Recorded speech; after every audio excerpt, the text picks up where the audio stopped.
It is a cold day across North America, but that means it's a perfect day to stay inside and play some video games. Over 25,000 people attempted to make it here, but there is only 100 that advanced to the finals. That's what we're here for today. This is the finals for the PlayStation Cup featuring Fortnite. We'll find out who's able to be the champ. I'm Somebody's Gun, joined alongside Jacob PR. How you doing, Jacob? I'm doing fantastic, and let me tell you, set the stage perfect because it is freezing outside, so I'm glad to sit here with you and watch some incredible Fortnite action.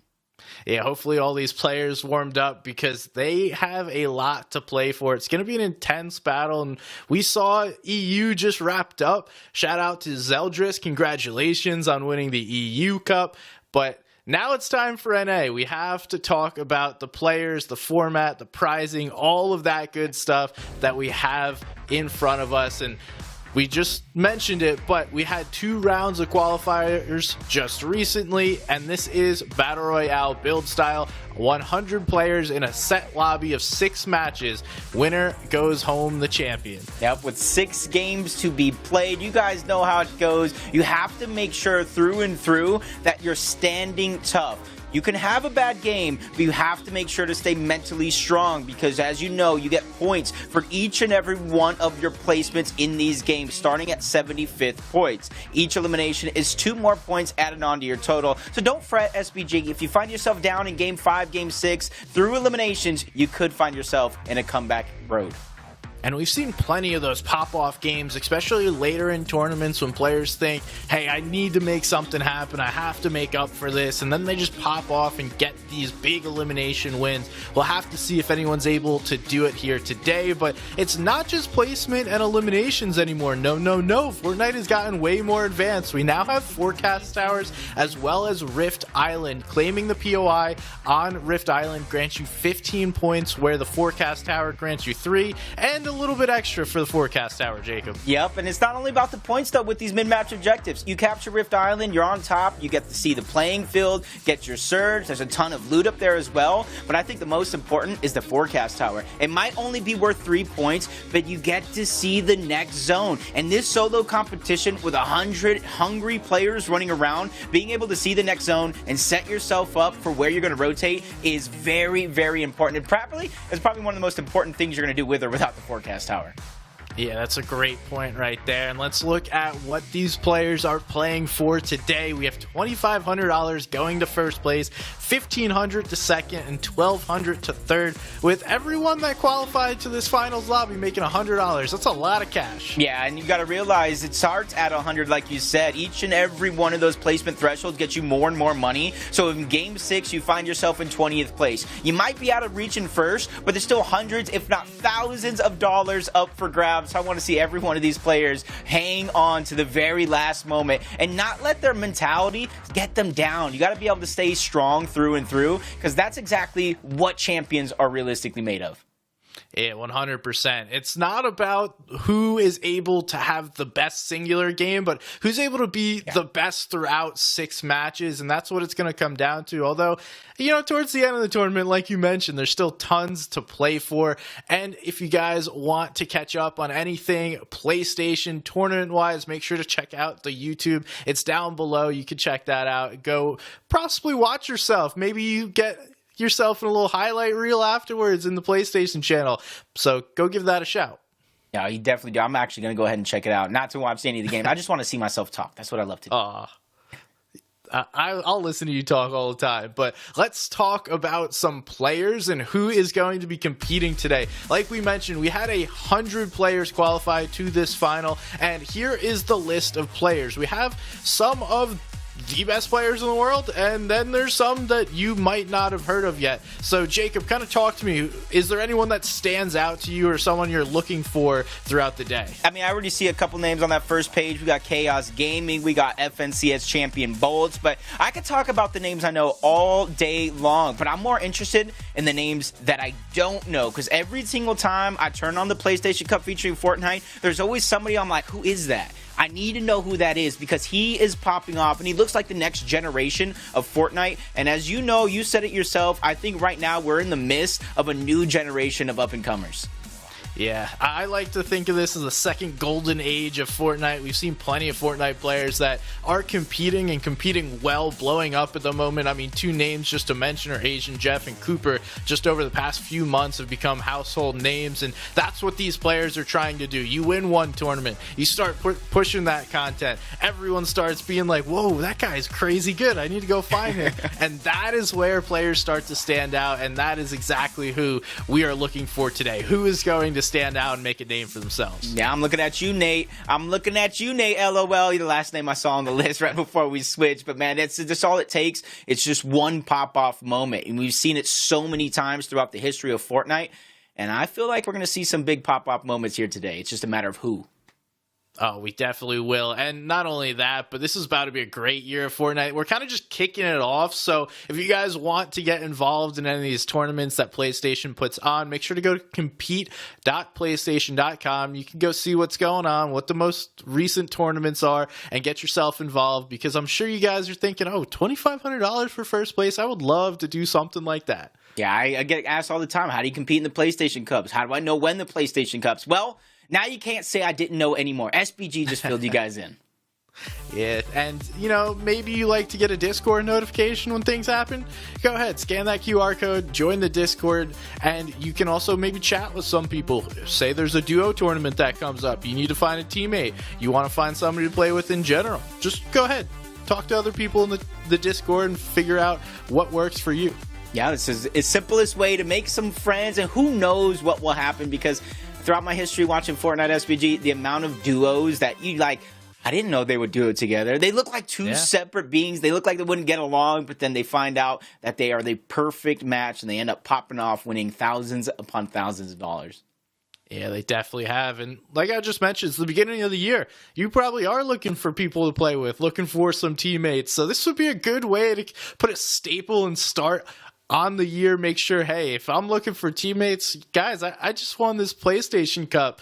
You may want to duo up with me. It might be worth it. So, that's really what this is about, laying the groundwork for having a great year. I know we're in for an amazing year of Fortnite, and we're kicking it off with the PlayStation Cup featuring Fortnite. No, we definitely are. And we're kicking off a new season like you're talking about. This is Chapter 5. There's so many new nuances to the game. We have the returning mid-match objectives. But tell me about some of the newer things, whether you want to talk about the medallions, the weapons. What is on SBG's mind when Chapter 5 first came out?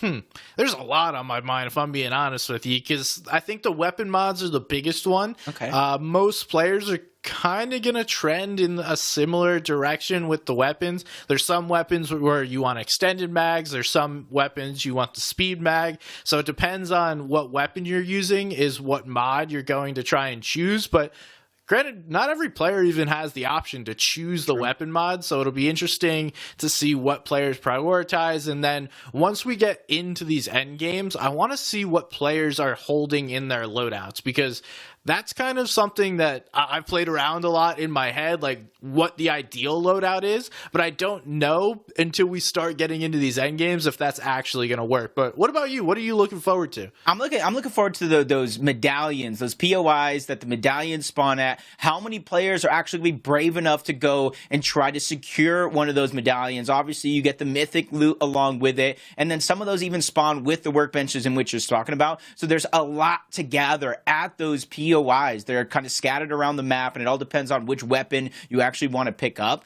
But to me, it's just about the bravery of being able to do it, because if you're able to get one of those medallions, that's one less heal in theory that you would have to take. And, going from solo victory cups over to the PlayStation Build Cup featuring Fortnite, you're going to see a huge shift. We saw it on EU to start the day. There wasn't that many heals. There wasn't that many medkits being taken towards the late game, because you need that extra resource, whether it's mobility, another weapon, or something to get you out of danger quick.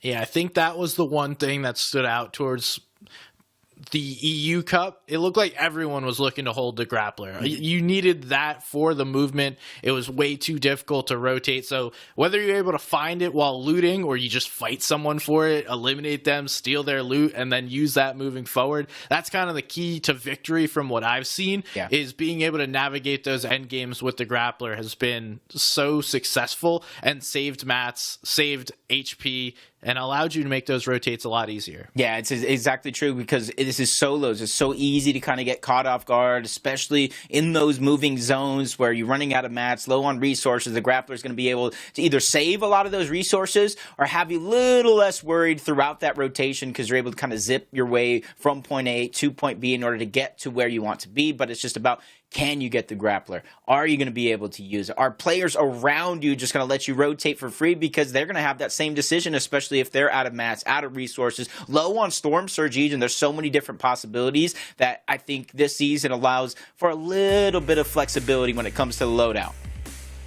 And Just a little it does look like game number 1 is getting ready. Just taking a look at this beautiful map that we get to play on. Sometimes I always forget to take a step back and just look at the beauty of Fortnite itself and how nice it is to see the game played and shown at like the highest level. And that's what we're going to watch today. I'm always fiending for some high level Fortnite, so that's what I'm excited about.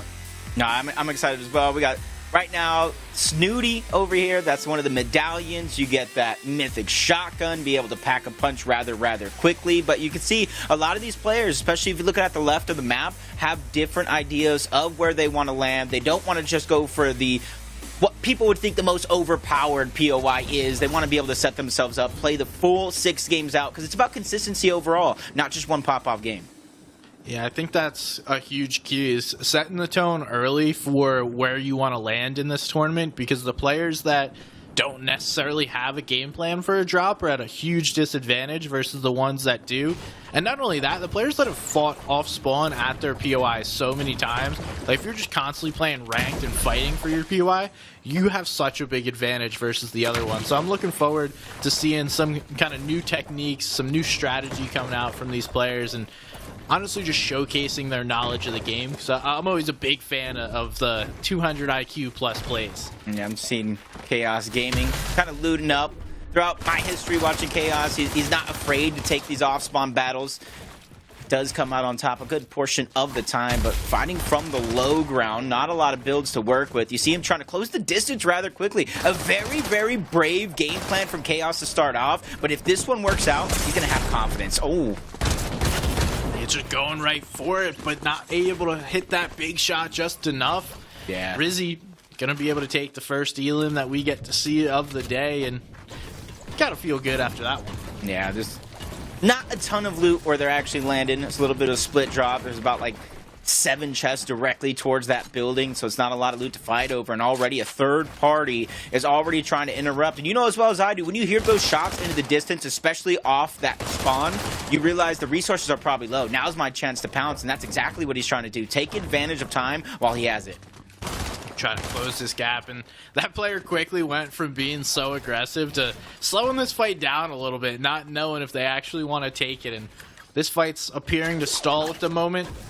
Looks like Rizzy's going to try and get on out of there and decide to fight for another day. Not always going to be the best play is to take every fight, and we see this other player backing off, deciding it's not worth chasing. If he just knew the loadout, he didn't have any variation of the shotgun. He had a huge advantage in that battle. But that's the beauty of Fortnite. Sometimes when the third party comes in, you don't know exactly what loot they possess. Sometimes it's easier to take that safe road, get out, and try to make sure you play the game, grab as many points as you can. But CR7 fan over towards Lavish Layer. This is one of those medallion POIs, probably one of the strongest ones as well, simply due to the drum shotgun that does drop. It allows you to just pack a punch so quickly.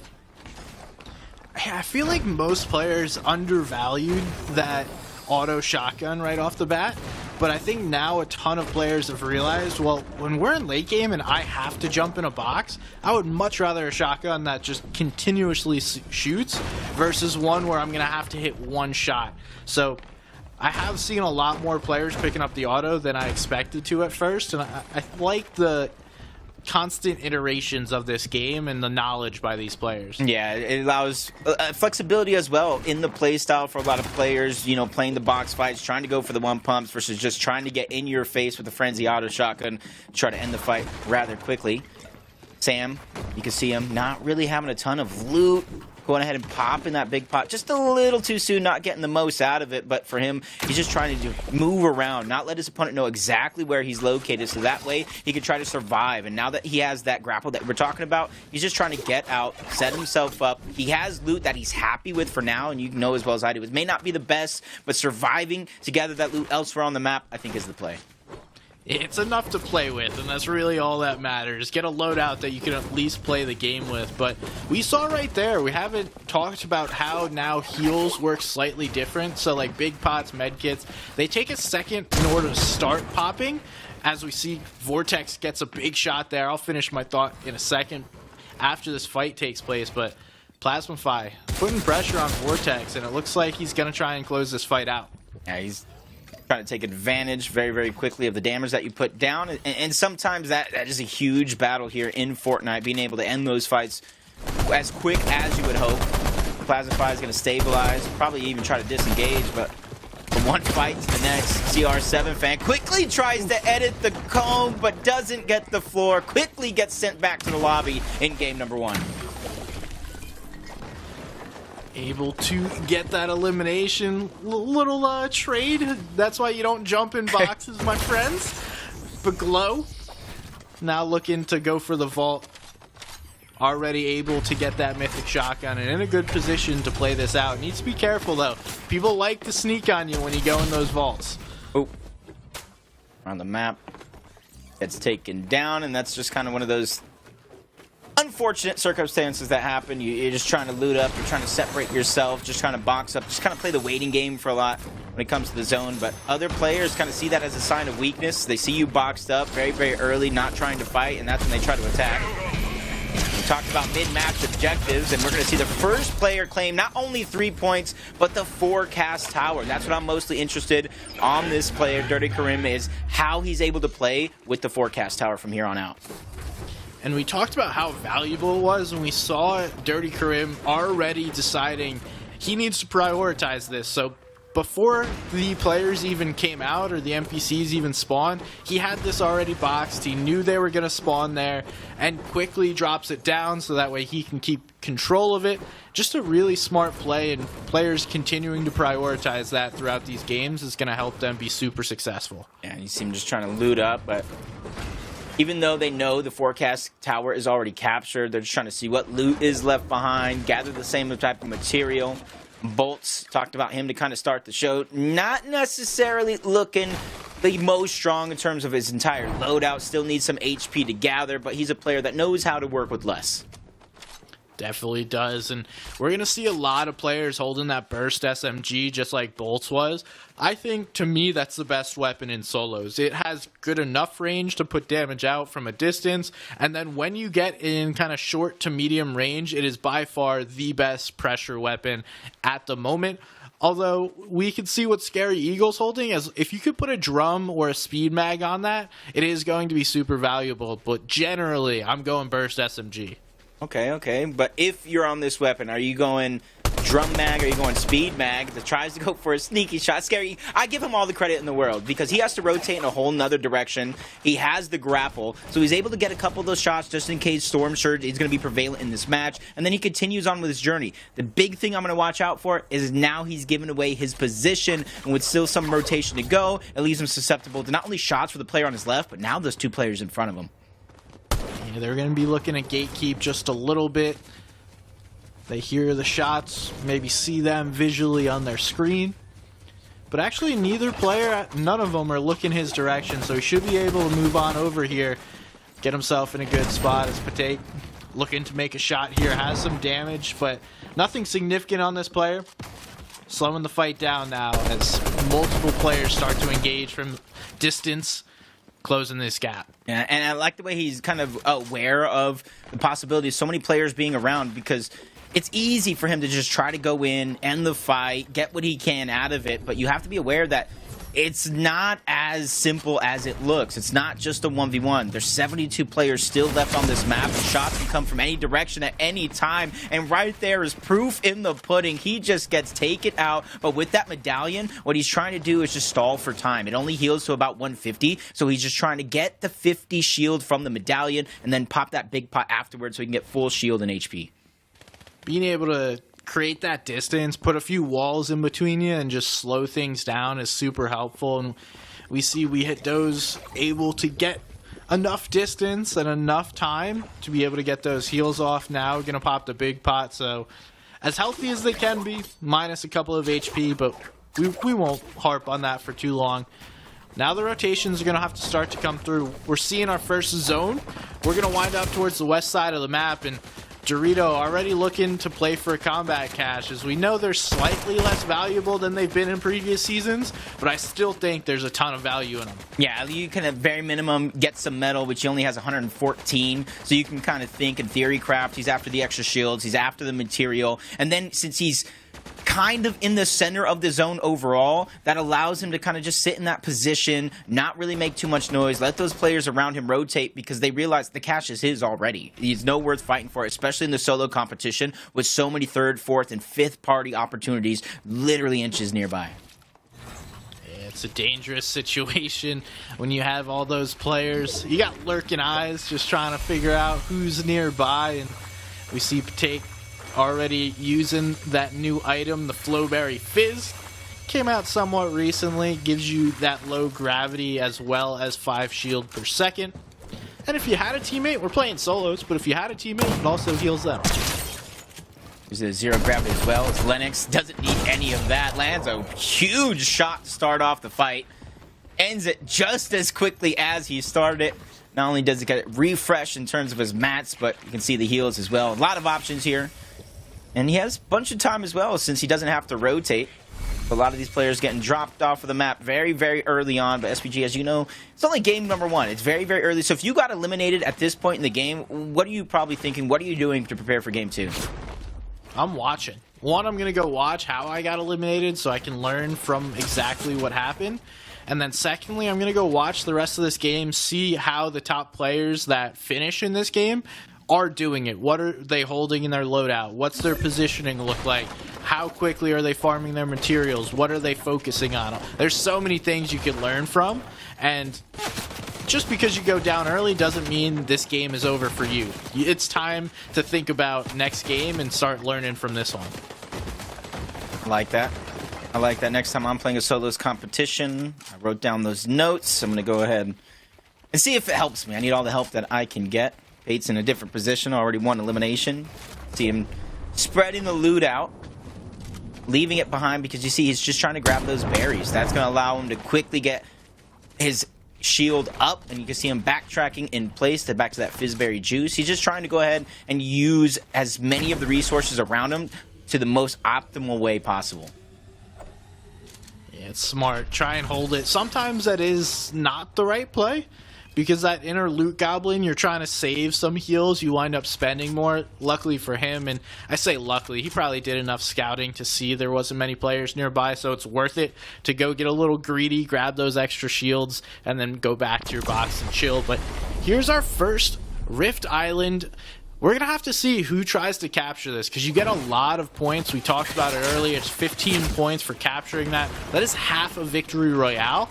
So the players that are able to grab this at least twice, I'd say, are going to be easily in our top 10 if they're making it this far in game and claiming the POI. Yeah, you're to see Josh on the other side knocking at the door. 2 players immediately go up to contest it. And there's so many other players around at the bottom of Rift Island, probably trying to take the top of Rift Island as well. This just became a huge battle and a huge risk for some of these players. And depending on who has the most heals when this one continues on, who's brave enough to continue to try to fight it, I think that's going to be who has the true upper hand here fighting for this Rift Island. Yeah, I think we can even go a little more micro into this entire situation, but if we look at zone, half the island's going to be in this next zone and half's not. So whoever's lucky enough to be positioned on that half is going to be able to hold the island. So that could be a huge key to this as well, is who put themselves on one side versus the others. There is unlimited players continuing to join this position. And the possibility is just endless, because not only you got the zip lines to get on top, there's rifts all around Rift Island. So this is not going to be an easy one, but Josh having 3 medkits gives me a little bit of confidence in terms of his survival. I'm not going to say he has the upper hand in terms of winning it overall, but in terms of being able to survive, very long on this Rift Island. He is going to be one of the players I am looking out for, and you can see the difference that he's doing. He's just separating himself, so he's not on that ground layer. He's built at least one layer up. He has piece control, and he's built in full metal, and it almost solidified itself, so he has a lot of defenses here if anybody tries to bulldoze into his box. Just patience. That's literally the key here, is who's going to be the most patient and honestly stubborn. Everyone knows what they're all trying to do by claiming this here. And if you guys didn't know, you can actually claim the island from down below this. So we've now started to see players prioritizing below because it's less likely to be third-partied. Yep. But it's also much easier to get trapped down there. Yeah, it's just one of those fights that it's prolonged, especially in game one. I could see maybe more of a risk-taking scenarios from these players fighting on Rift Island as the day gets long, maybe game 3, 4, towards the tail end. But for now, these players are still feeling each other out. You know what I mean? They're still in a position, a very, very relatively even position on the leaderboard. Only a few points really granted on or in the game so far. So it's just about taking it in stride, one step at a time, and feel your opponent out. And I think Josh is playing it right here, because now that he has an escape plan through the top, he has piece control all around, so he's setting himself up here to give himself options. We're slowly starting to see a couple of players decide it's not worth it for them. The posturing is also fairly important too, because if you're willing to give this up in game 1, well then players know moving forward, I don't have to worry about this player. I don't have to worry about that player. They ran away too quickly, and it does look like Josh might wind up being one of those. He's deciding not to tank the storm as Glow season, looking to hold this and be the first to capture Rift Island. If only Josh knew the loadout. There's no HP on Glow. He can outlast him by a large mile with the 3 med kits, but he's going to go and take the launch pad out. And so Rift Island in game 1 is going to go to Glow season, get himself a huge boost of points here in this game. So now you got to think already, he is the player to beat. He's the one to take down, because you don't want to let him just keep collecting these points, whether he's gathering 2 points per elimination or simply surviving and collecting those placement points. Able to use that rift, or not the rift, the launch pad as well. And surprisingly, just as I say that, I was going to say no one's shooting at him as he just rotates into zone. He's actually going to get in a good position if he can land and build out here. And doesn't even get focused, so that's a huge win for Glow. He's getting 15 points for that, able to rotate in. I would guess he's in this next zone as well, and now you're going to be able to make that rotation in pretty healthy. Yeah, and you can see the sacrifice that he made, dropping some of those big pots for the med kits. He knew, since he was one of the last people to leave Rift Island, he was going to be susceptible to so many shots. He found himself a spot at the edge of zone, but as the next one appears, it's a little bit of a journey for him, and the longer it takes, you can see it's already becoming more and more stacked. If you guys haven't really watched any of these stacked late games, whether it be solos, duos, trios, everyone just pretty much boxes up, jockeys for position, and tries to hold their ground, as everyone that has to rotate in is going to get shot at, while everyone that's already in is taking shots. But now Glow is in a compromised position, but making a nice play here, has the right angle, player's position in his box, and if he wants to take this, he can, but it doesn't look like this would be the right move based on where zone is. Nonetheless, Glow is still looking for it. Now decides, okay, let's back out. Let's play this a little differently. Yeah, probably trying to just intimidate his opponent, let him know I'm here to fight. As soon as he saw him back off, that's when Glow immediately tries to disengage. And now he has the zero gravity effect. I wanted to see him use that grappler just to get out of there as fast as possible, but Snowy on the tail end tags him up just a little bit. Enough to know that, hey, I'm behind you. I'm now overtaking you on this rotation. And that is something that Glow Season is going to have to watch out for, that he's stabilizing himself. He's taking this time, which is good, but at that same time, he's going to allow for all these players to just pass him up. It does look, he can sneak along this right side if he wants to. Or not. Still deciding to take shots at players. That's, questionable, but we'll let Glow do him and continue to make this rotate in, as looks like very little shots have been fired forward. He might even be able to play up on high ground, as there's another player behind him taking shots. As we see, here's what zone's starting to look like. If it pulls in the direction of Glow, this will be a favorable positional play for height. I think he heard you. He tried to go for a little bit of that high ground, gets dropped down just a little bit.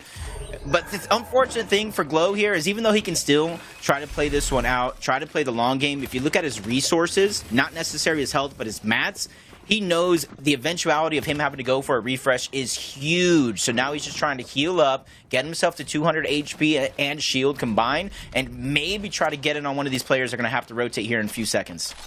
Yeah, we're box jumping at some point. It's coming, because there's no way he's going to be able to do more than just rotate into this zone and then box up. That's about as many mats as he's able to hold at the moment. And we're going to be looking for refreshes. Dorito, who's a very aggressive player. I've seen Dorito just run through lobbies in first rounds of tournaments. But now that we're in the final round, it gets a little more complicated. As we see, he's slowed it down. Only has that HP left, no shield. We're seeing the zones, the pulls, all the grapples coming through as everyone's looking to make these rotations. And it's just a scary thought, too, looking at the zone. More than half of it is water in this zone. You're going to have to use resources to build over the water or just be so congested like you're seeing on the eastern side of that zone. Those players that are towards the south, I think they have the most flexibility. They have the most comfortability on that side, not really having to worry about too much. We see Josh boxed up next to a player. He's ready to go in, try to go ahead and send this player back to the lobby. But quick thinking, quick maneuvering to get out and above Josh and save himself some more time. Now Josh is looking to slow this down, focus on getting in zone himself as Storm continues to move, boxing up, a little higher layer. I think the players that are able to navigate these like mid to high layers are going to be the most successful, because once you get down low, that grapple blade gets so hard to use at least well on all four of your moves, because once you get in that congestion down low, there's just less space. It becomes harder to make these rotates, and Josh, we see, goes up a couple layers, starts to look, and that's exactly why he did it. And you can see he's fitting relatively comfortable above the surge threshold, but by only a few hundred. You know that can shift, that can change in a quick blink of an eye. So you have to be very, very cognizant of that being a possibility. See Console Bot trying to go ahead and set himself up for this next rotation, and it's scary. Usually you have a couple people on the front side of the zone. Now with 43 people alive, more than half of the players left alive now are on that front side of the zone, so rotating here is going to be tricky. You have to pick the perfect moment. Yeah, it's more about timing than how in these rotations, and we can see all these players already starting to make their movements. You want to go with the pack. You don't want to be the lone rotator as we move through, as Ethan Covey trying to get themselves in a decent position. Zone has started to appear. It's now no longer all in Storm, and there's plenty of space as Console Bot, one of those players without the grapple blade, able to make that rotation in. Yeah, but he's using the Fizz Juice to go ahead and get himself low gravity, make the rotations quick. Spots a player ahead of everybody else, quickly becomes a target. Fires a couple shots in those direction, not really able to land, but you see so many players alive on so many different layers. That's what makes this so tricky, because I feel like there's no perfect scenario. It's all about what you do from here on out. It definitely is. Even Rexy, who appears to be on the high ground, does not want to play it. You don't want to take any chances with any of those grapple blades or players just jumping up with the low gravity from the Flowberry. We see next zone is going to pull, so luckily it doesn't go into the water for these players, but it does still stay right on the edge of that, where it's going to be questionable whether or not you decide to go up on the mountain or you stay around the side. Yeah, there's going to be a little bit of an elevation shift as well, so if you have the grapple, that's going to be your best case scenario, and you're seeing more than half the lobby whiz past everybody else, going up and over, trying to find themselves that safe spot. Dash Rooney's able to take down Josh, ends up in another fight. Back-to-back eliminations for Dash. This is a huge point boost late into this game, but with 32 people still left alive, there are more than half of the points still left on the board.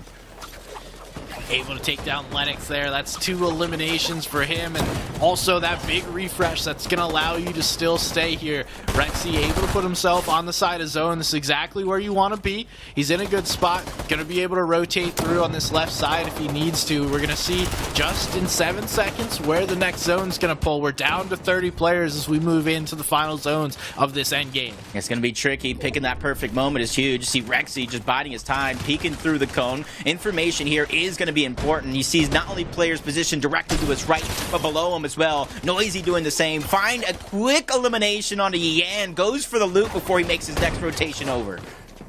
It looks like Dash might be trying to play for high ground. No, just elevating. We are starting to see some players go up. Looks like that's Ladies Mac going up. Dolazur able to take them down. They're up on the high ground for now. Not super healthy. And Dash, I think, recognizes that. Already starting to position up. And are they going to look to make a play for height? Not just yet. Just moving through these zones, staying on these higher layers, but not necessarily going for height. Yeah, he's doing a very, very cheap economic build. They're only using a few builds when he has to, boxes up when he needs to, and trying to go for that high ground. And that's going to be a big challenge on to Rexy. He spots that one out. That was important for Rexy to spot it out because the chop was coming out as well. He saves himself another day, but 15 builds. It's going to be hard to hold on to the position, especially since they keep trying to chop him down.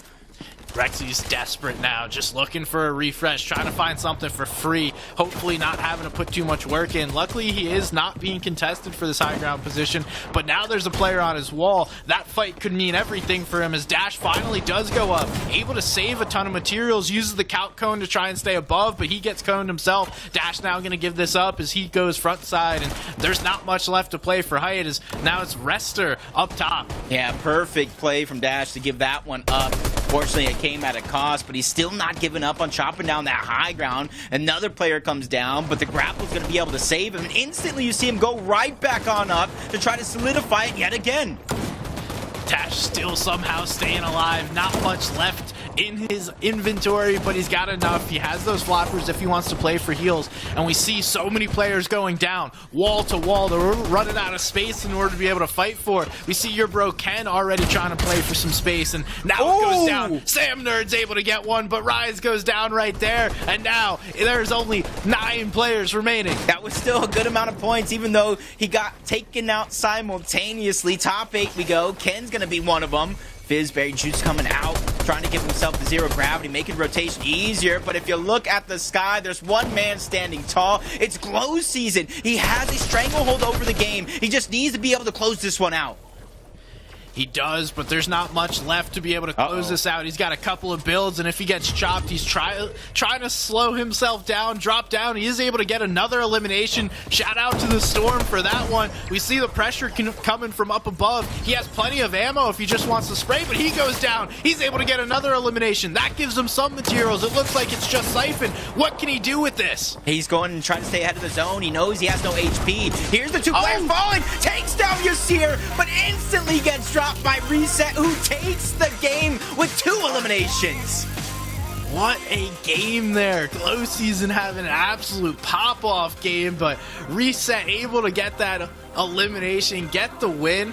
I have to expect, though, that after that massive game, we're going to be looking at a leaderboard with Glow Season up on top. Yeah, that was huge. And Glow Season was terrorizing everybody. You even saw him get Ken, who got taken out to the Storm itself. But that was victorious because of the med kits. He stayed behind in the zone. He started to heal up. He let everybody bypass him and start to fight each other. And as soon as he made his way in towards the zone, it was like taking candy from a baby. A couple shots, Glow Season went down, and the game was his. I thought it was all over. I mean, we saw him in like 8th, 9th zone. He had not much left, but able to get the refreshes, chain them together, put in a solid game, and somehow Reset, who was in a very similar position, like a zone or two before, not many materials, but able to stay alive just long enough, get that refresh, put himself in a position to win that game. Yeah, and you can see a couple of these players that were at once high ground got taken out throughout the course of that last rotation. It just goes to show that you can hold on to it, but hold on to it too early means you're going to waste a lot of mats and resources. Everything comes crumbling down, and Reset is just going to steal that one away. But you see the total points. Glow Season, even though he got 2nd place, 52 points, 15 came from that Rift Island. Yep, and that's going to be huge. So even though he's not able to win the game, still going to have a pretty big lead. Had the most eliminations in the lobby, tied with Cyween. And right there, that's a solid game number 1. That's a great start. And I'd say now you've solidified yourself as like a top half player in the first game. Now, what are you going to be able to do to continue that? Yeah, and Rift Island, 6 out of 6. I don't know if that can be a strategy for Glow Season, but if you minus his 15 points, they're tied at 37, and he takes it because the V are in first place. So only time will tell if that will continue. But if you're looking at some of these other players, man, going down very, very early, you see Bolts, FNCS champion, in 60th place, only really able to get 1 point in that game. And if you look at that thought process, an FNCS champion, 60 plays, 1 point, that goes to show how tough this lobby actually is. It definitely is. You never know who you're going to run into when you're taking these fights, so that's why you have to be so careful when you're taking these early and mid-game fights, because there's not a ton of long-term value in it. Yeah. You may get a couple of points from the elimination, resources, whatever it may be, but that risk of having to take that fight then prevents you from up to 30 points that you could get from winning the game. So we'll have to see how those players decide to manage those, because based on the point structure, you really have to make it into late game to get any significant placement points. Yeah, it's going to be one of those tough battles, but I spoke about this to kind of talk the game. I prefaced it a little bit. It's about that mental toughness, because you can go down in one game, but we've seen in the 6 games format, sometimes 4 games is enough to set yourself over the top. So it's being able to bounce back, dust yourself off, and really hate game number 2 hard and forget that game number 1 really even existed. Yeah, one thing that is able to set themselves over the top is the PlayStation 5 with the Western Digital SSD built in. It is the official licensed SSD for the PlayStation 5, and its exclusive heat link design, well, that's going to keep you running cool so your PS5 doesn't overheat and you're not cooking burgers on your PlayStation. Oh, that is just fancy. There's so much space for games, so much space for Fortnite outfits, emotes, everything that's coming out, and for your clips as well. If you guys get a clip on the PlayStation, make sure you guys save it, show it off, so we can all see it live in action yet again. And make sure to tweet that out so that we can see what's going on. And we got game number 2 coming up. Based on what happened in game number 1, I gotta ask, Jacob, what do you expect to be different, be the same? Like, what are you expecting here in game number 2? I feel like a lot of players are realizing, like, yeah, I don't think they're strangers to solos. I think it's just coming back into their mindset about how you have to play solos, being able to rotate. Sometimes, you know, you have to let those players in front of you rotate so then you can rotate right after. I think a lot of these players have now gotten a feel, set themselves in the environment after game 1, and are going to be more sure of themselves in a lot of their moves, because it's that hesitancy is when you start to second guess yourself that those mistakes will happen over and over. It'll be like an avalanche, and then sometimes you're just not able to pick yourself back up. Yeah, it's a good point. There's definitely some rust, especially when you haven't had a ton of tournaments recently. So game number 1, you get the nerves out of the way, you brush some of the rust off. If you went down early, well, you get to try again in game number 2 here, and hopefully it goes better. Nonetheless, Glow Season, I think you kind of set the tone for yourself going for that Rift Island, and now it's going to be a great position to be in, knowing that, hey, I claimed this first one, everyone else left. No one else wanted to stay in zone. I was willing to do it, and now he's going to be able to hopefully repeat. Yeah, and you look throughout the course of the game, we did see him a few times throughout that last game, and it just seemed like a lot of the moves he was making, like, not only was it calculated, but he was confident in those moves. Everything had a purpose, whether he was taking a wall, putting a piece, going for high ground, giving up high ground at certain points of the game, and I want to see a lot of players adapt that same mindset. We'll have to see what adaptations come in game number 2. Sometimes it's a little too early to make changes. Other times it's the exact point.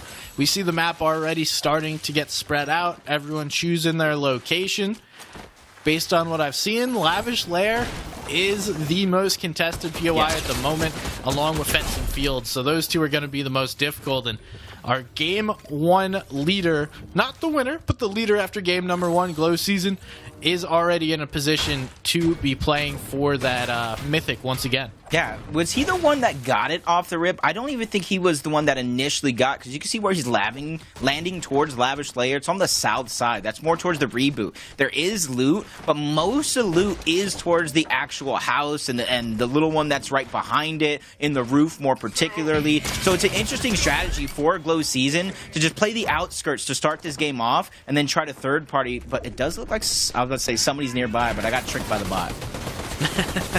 you let other people do the work for you, you know, instead of Yeah. having to go play for it, take out the bot yourself or the boss. Let somebody else do all the hard work. You just go clean it up, and CR7 fan is going to be the one that has the position to play for the boss if they want to.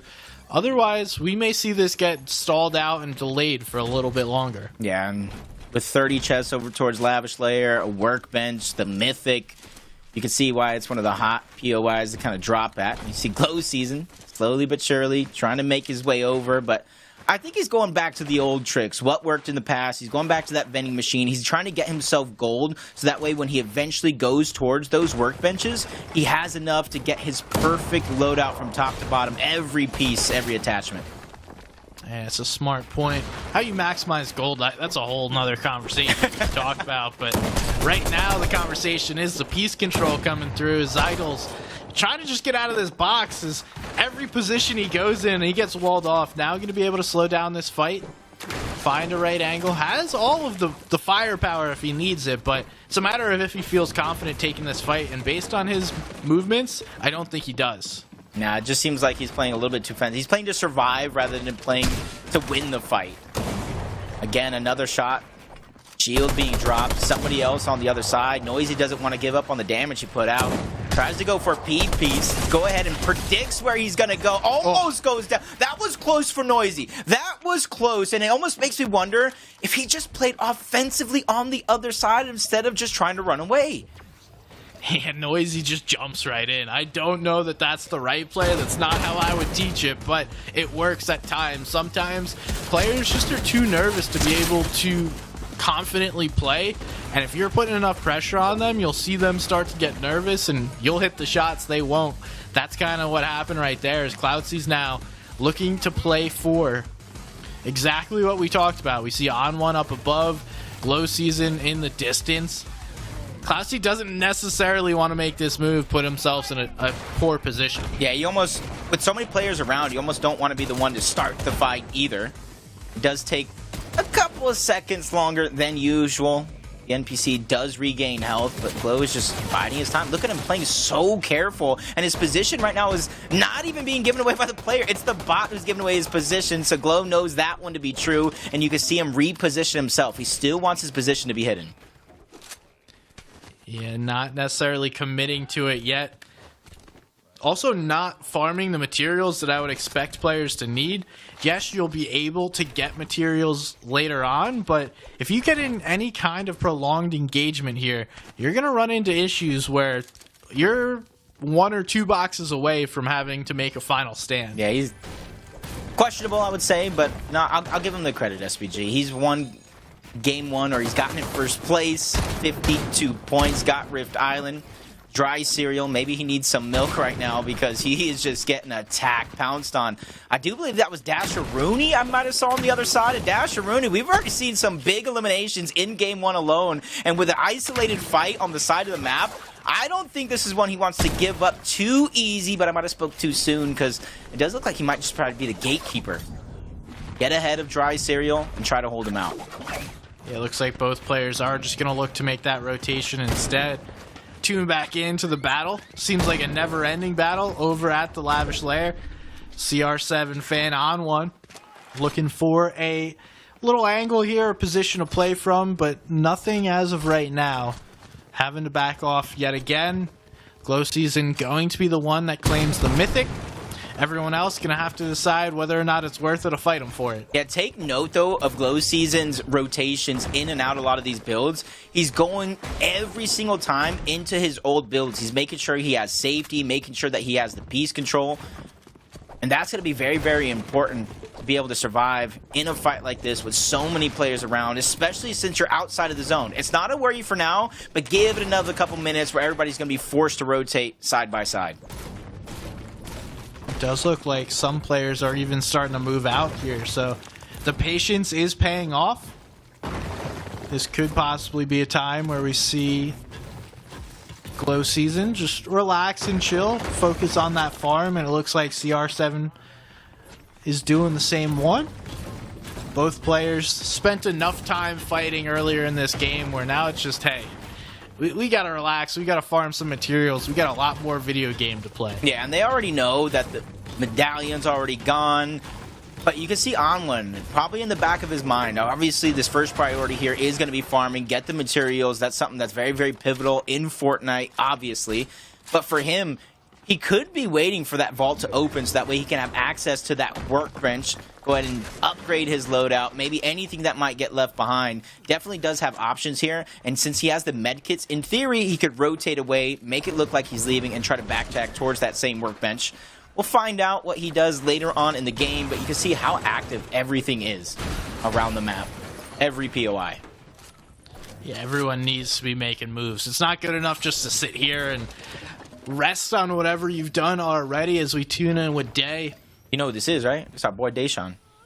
I know Deshaun. That's our boy Deshaun. Yeah, that's my boy. I'm looking for him in this game. He didn't have the most impressive game one, but from playing with him myself, it's his mindset and it's his confidence as the games progress that I like and I really take note of. So I'm not too worried for Deshaun just yet. Maybe towards game 3, maybe towards game 4. See where he's at on the leaderboard. We'll check in on him there. But for now, he's in zone, pretty safe, has some elevation. And you can see him go at surveying the land along with all of these other players rotating around. They're just trying to figure out where other players are currently positioned at so that way they can make their own perfect rotation. Hey, if Deshaun has a couple of bad games, just go ahead. You jump in a call with him, get that little reset. You got me? Get his mind right. Yeah, okay, we got you. Don't worry. 8. We've seen him in this position in game 1. He was victorious, able to come out alive, but he's not really getting any time here. And that's the thing. With the new mechanics of the way you heal up, you can't really grant anybody any time to try to pop it off because they can slowly but surely gain their HP back.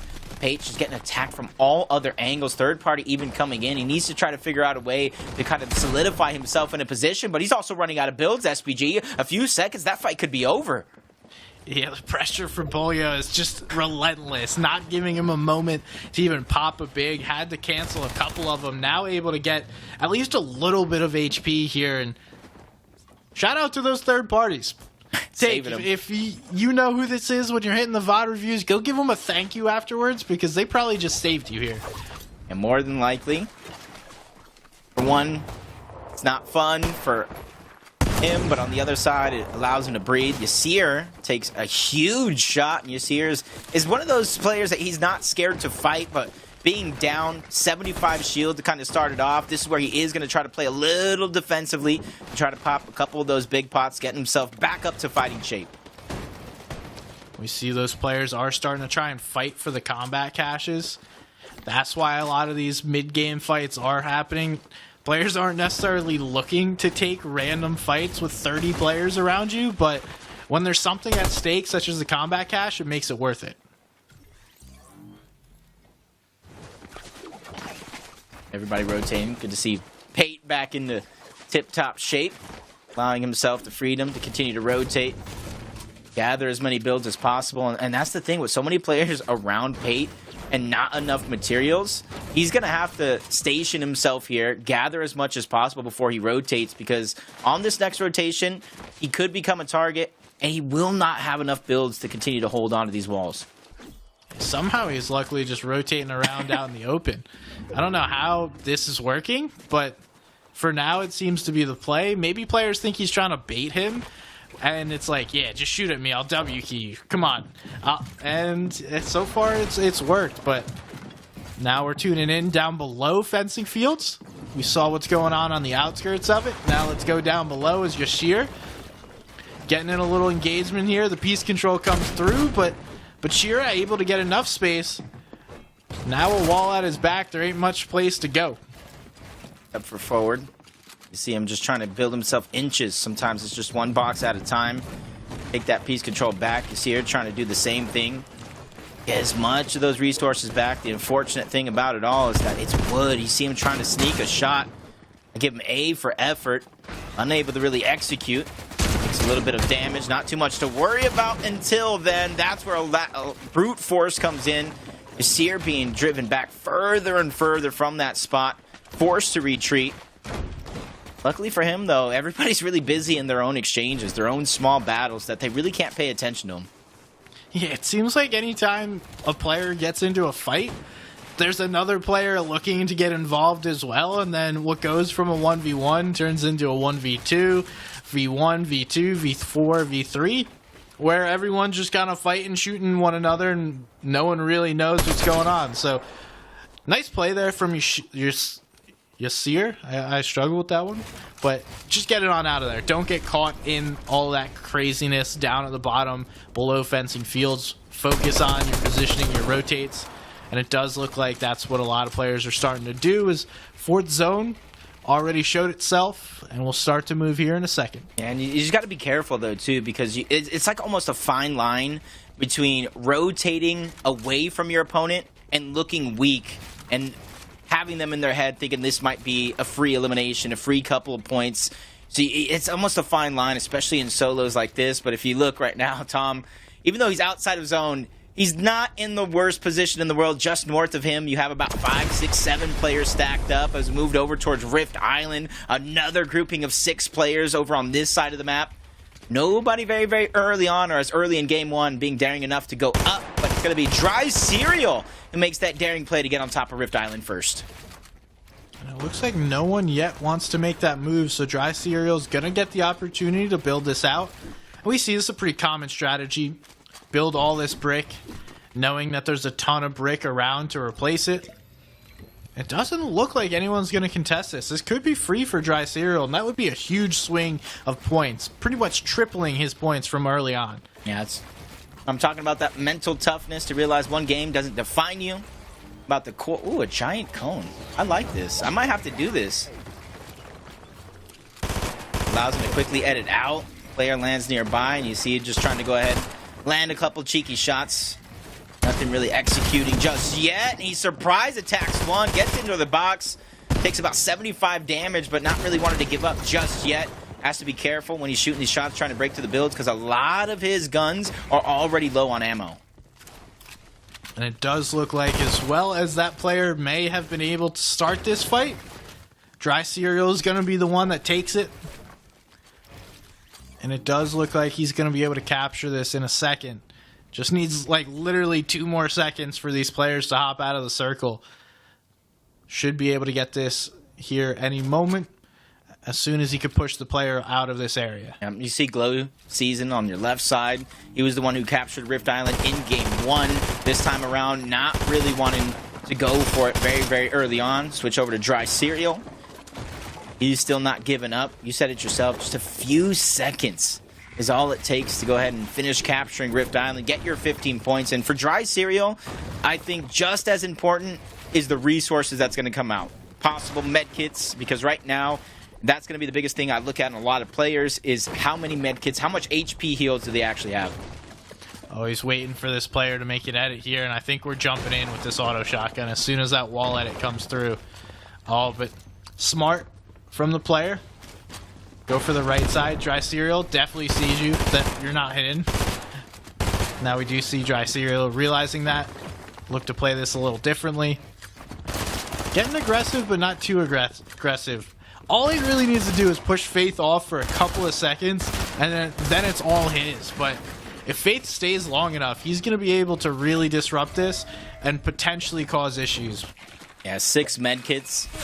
More than enough to kind of outlast all your opponents, but it's going to be Dry Cereal in game 2. It captures that Rift Island.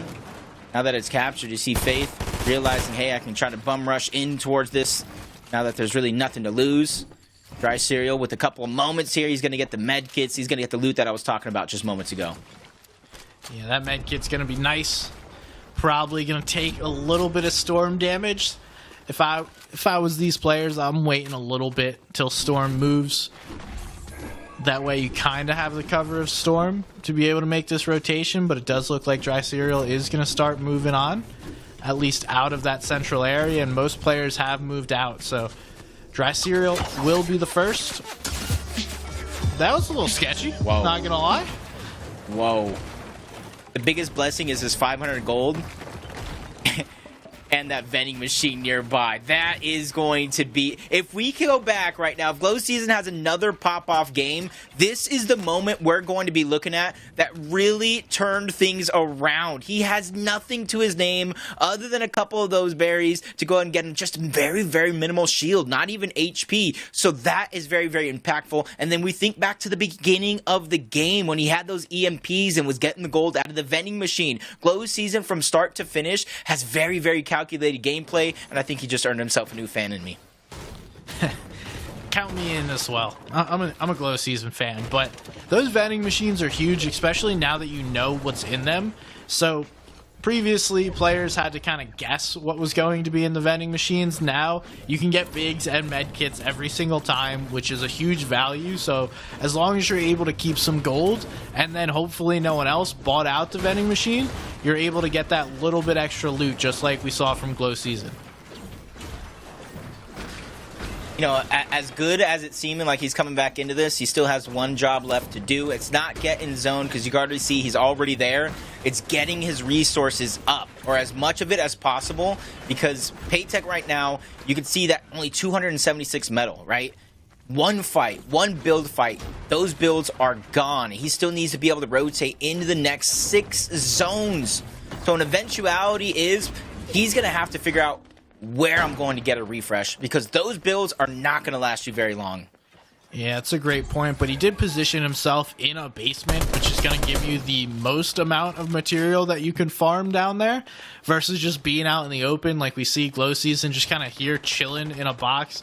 Doesn't necessarily have much to be able to farm from this position, versus Take going to be able to get that all from whatever. I mean, it may be 30 builds, it may be 40 builds, but anything's going to help as we tune in. Here is our game 1 winner, looking to make this rotate in and hopefully avoid getting seen. I actually had a little scare right there when he took the medkit and just fell. Forgot about the low gravity effect for a few seconds. I thought tragedy was about to strike.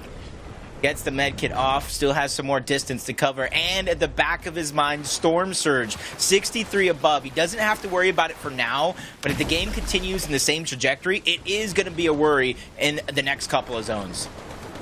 And we'll give you a quick little idea of what Storm Surge is. So you see that on the right side, it says 75 above damage threshold. So think of it as like a meter. Every player is hitting that meter every time they deal damage. Whoever is the players with the least amount of damage in the lobby, well, it'll say X amount of damage below, and then they'll start taking damage every 5 seconds once Storm Surge is active. And we just saw on the screen it said Storm Surge active.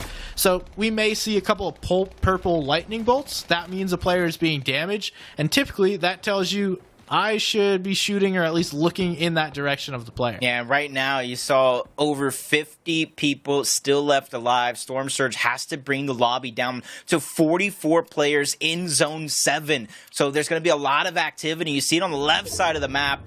SMG gets taken down, sent back to the lobby, and like a bunch of vultures on that side, they're all scrounging for that loot because it's needed at this stage in the game. We do see big elevation changes in this zone, so regardless of where we're going up and down hills, it looks like. Glow Season is in a fight here with Josh. Doesn't look to be too worried as both players kind of just putting pressure on walls. Not going to be getting too aggressive, jumping in boxes. And right now, Glow Season's set up to have a very successful game, Jacob. Yeah, he just needs to worry about this surge. 8 players still need to go down. Does have 2 big pots, a couple of heals he can go ahead and use if he doesn't want to engage early in this fight. They go ahead and end the same box, a little bit of ring around the rosy, but he's able to at least get one. Shields get drained down, third-party shots come in, but he's done just enough to stabilize himself with those 2 big pots. He's going to be back into this game. 200 over the Storm Surge threshold, very little to worry about for him. And it looks like Glow Season somehow managed to get him some damage, but it cost him all his extra heals. So now he's just down to 1 big if he's going to want to take that, as well as going to need the movement. Wow, what a find. Yeah, that's big. Went and traded it out for it. You can see him trying to scavenge back to it, using all the builds. But you can see him slow down, doesn't want to get too greedy.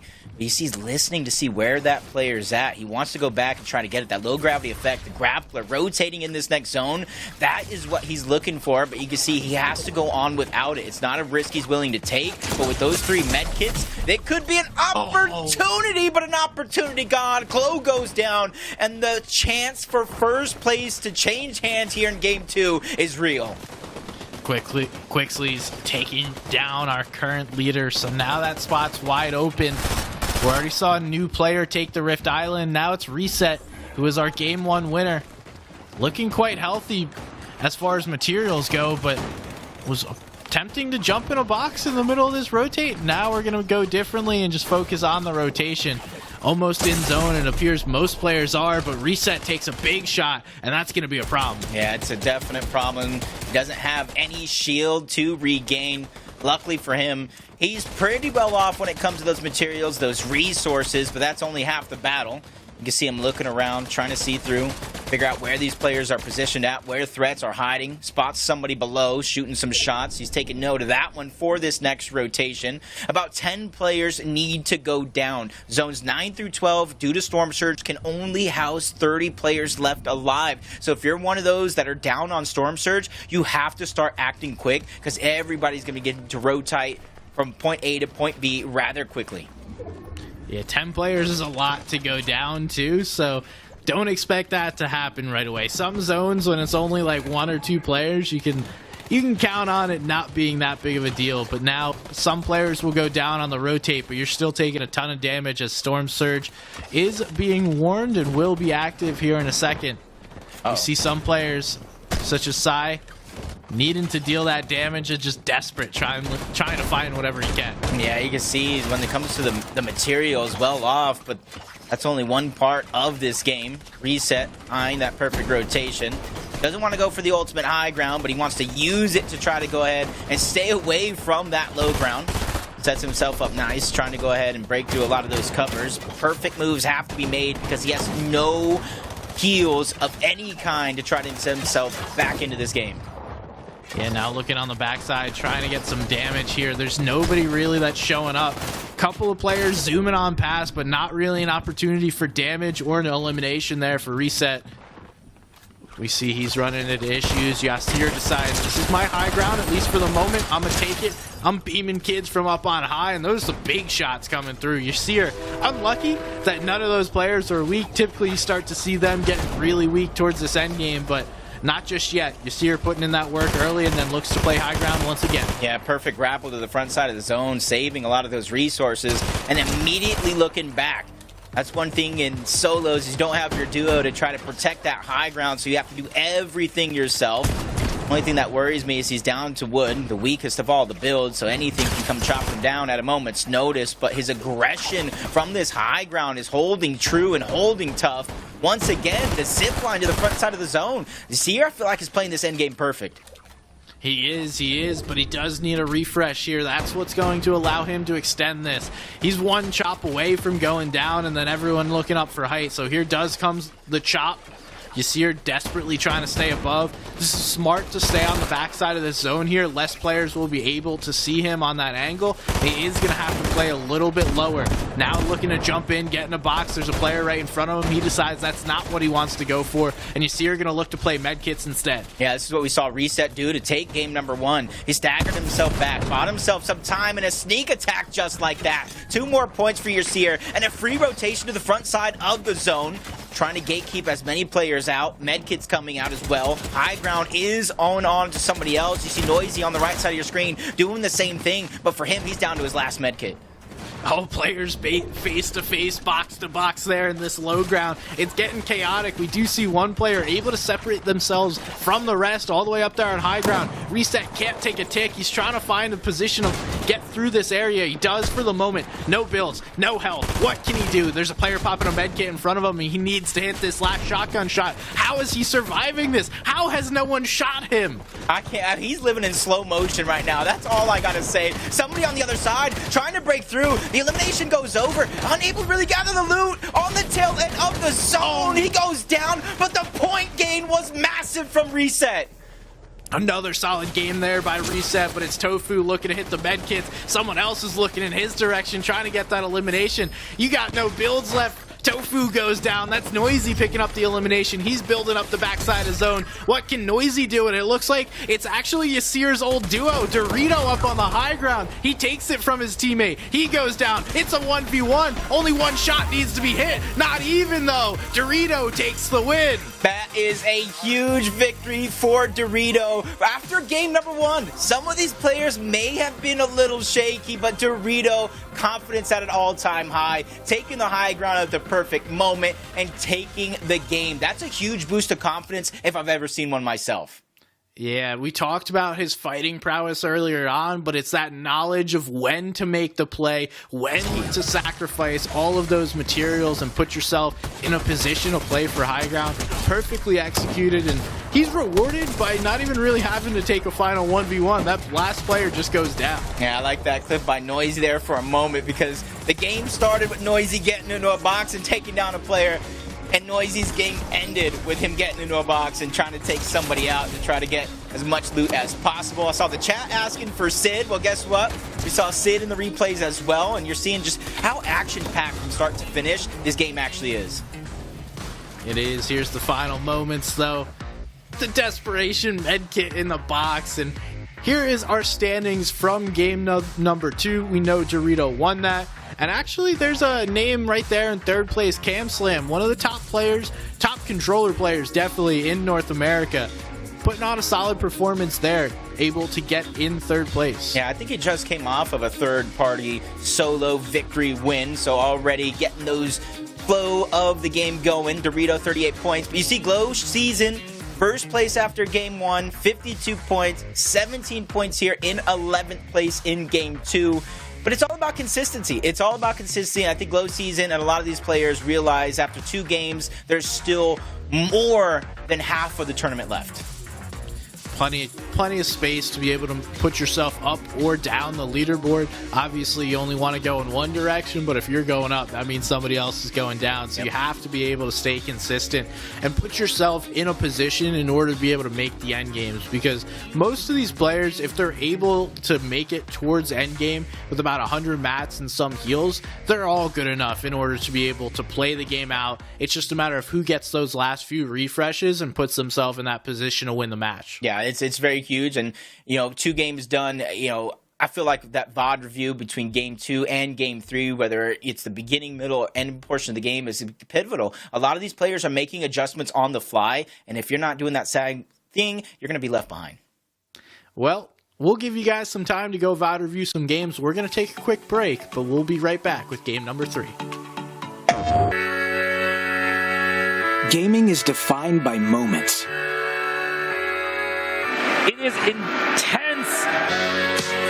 The joy of victory and the thrill of overcoming challenges. Welcome to our home of competitive gaming, where we can all experience exciting esports moments. The final 1v1 of the game here. And celebrate the pros and the rising stars. I do want to see a female in the NCS. Bringing you guides and deep dives. Horizon can go up, but she can't go up fast. And tournaments where the community competes. Wait! Did he go? Whether you're in a heated match, Back, let's go! or watching along at the edge of your seat. A duo taking down a trio. Let's create moments from the games you love. He'll take it! Join us and subscribe to our channel to follow everything esports on PlayStation. PlayStation.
Welcome back, everybody. It's time for game number 3. Everyone's already jumping in the battle bus. We've seen 2 awesome games of Fortnite so far. The PlayStation Cup featuring Fortnite has delivered through 2 games. And I mean, I gotta ask, Jacob, who's your favorite after the first couple of matches? I mean, he had a new fan in me. I said those words exactly. It's got to be Glow Season. He's been playing phenomenal from start to finish. He's going ahead and realizing every single situation that he's in for the most part, and not just bum rushing. He doesn't have just one playstyle. He's changing things up. Guess what? We're going to see a change up yet again. He's had enough of the lavish layer. He didn't like how he played in that game too. The loot he had off spawn. Probably even VOD reviewed, because I don't even see anybody really landing at this spot along with him.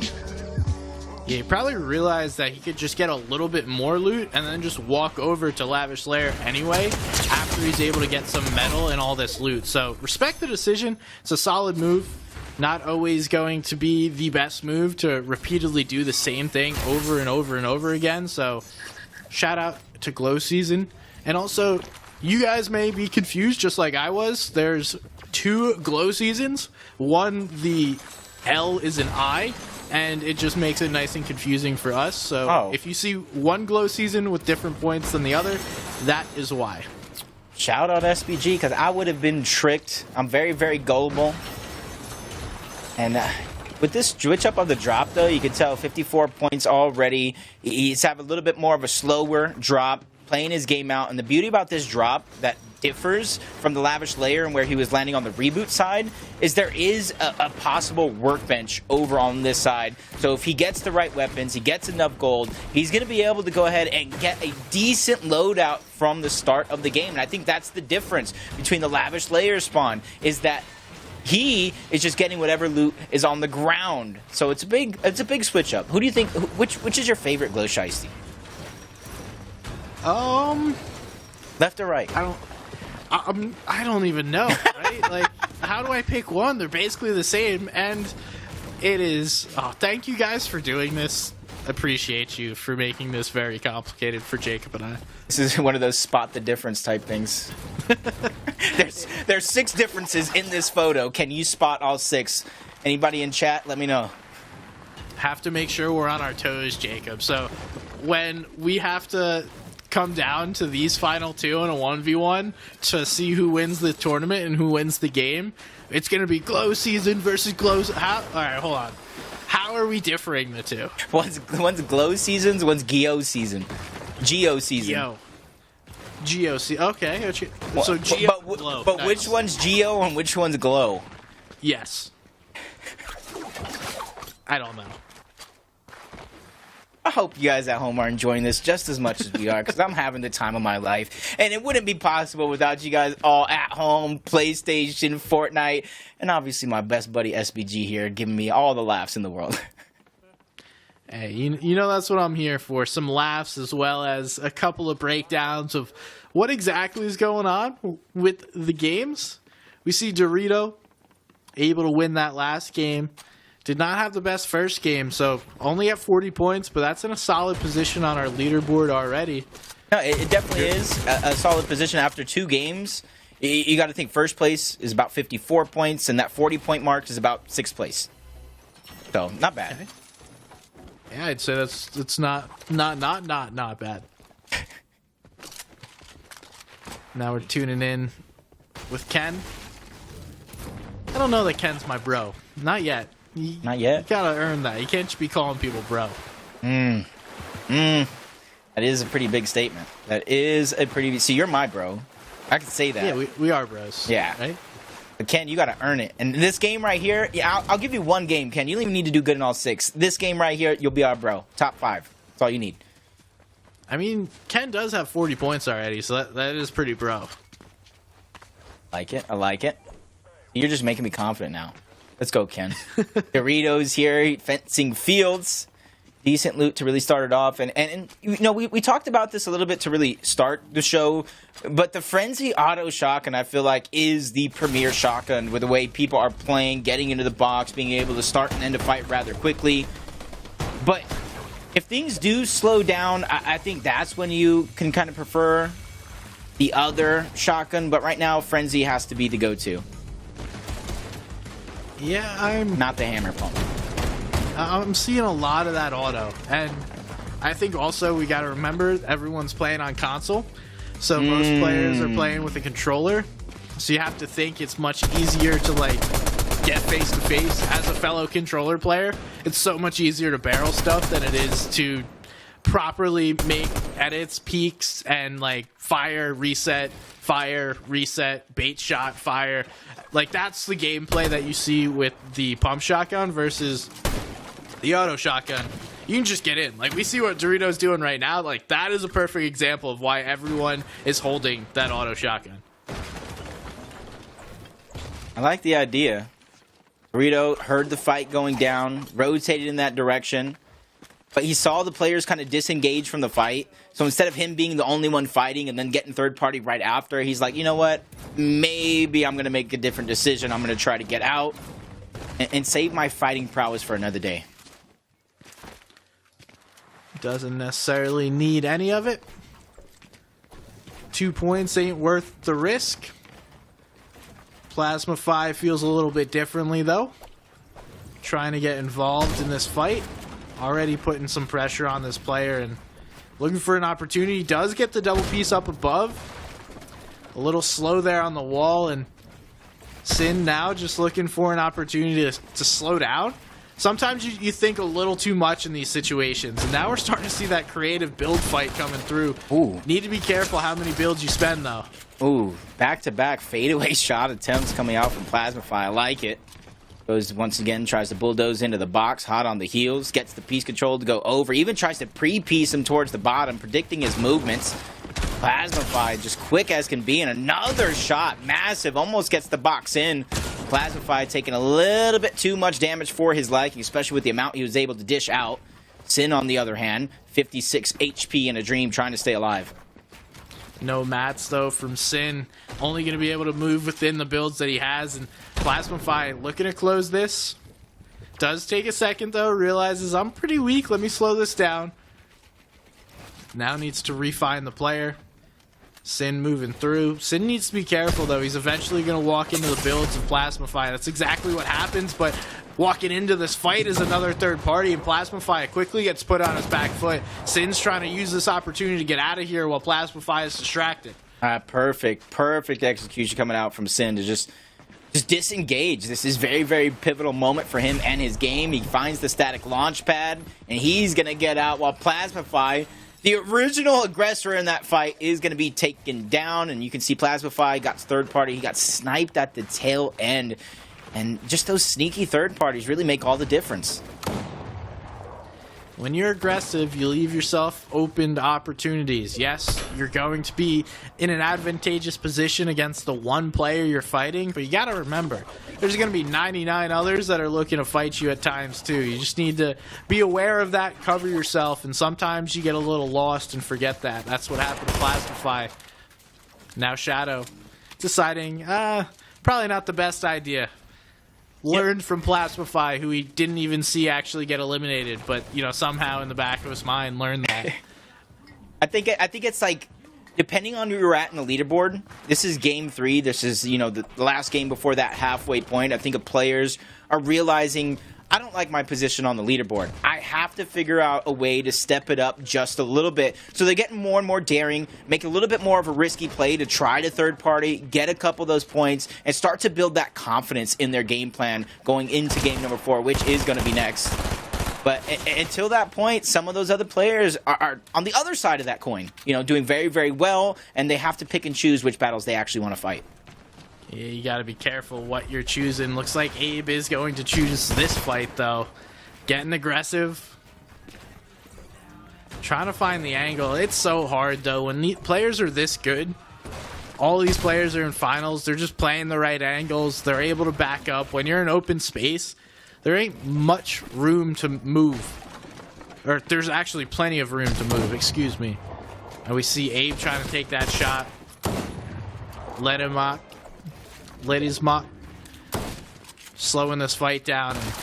Neither player really in a position, though, to jump in and close this fight out. I don't even think we've seen much damage come through. Yeah, I feel like it's not necessarily for the overall elimination. backing players down, getting some surge.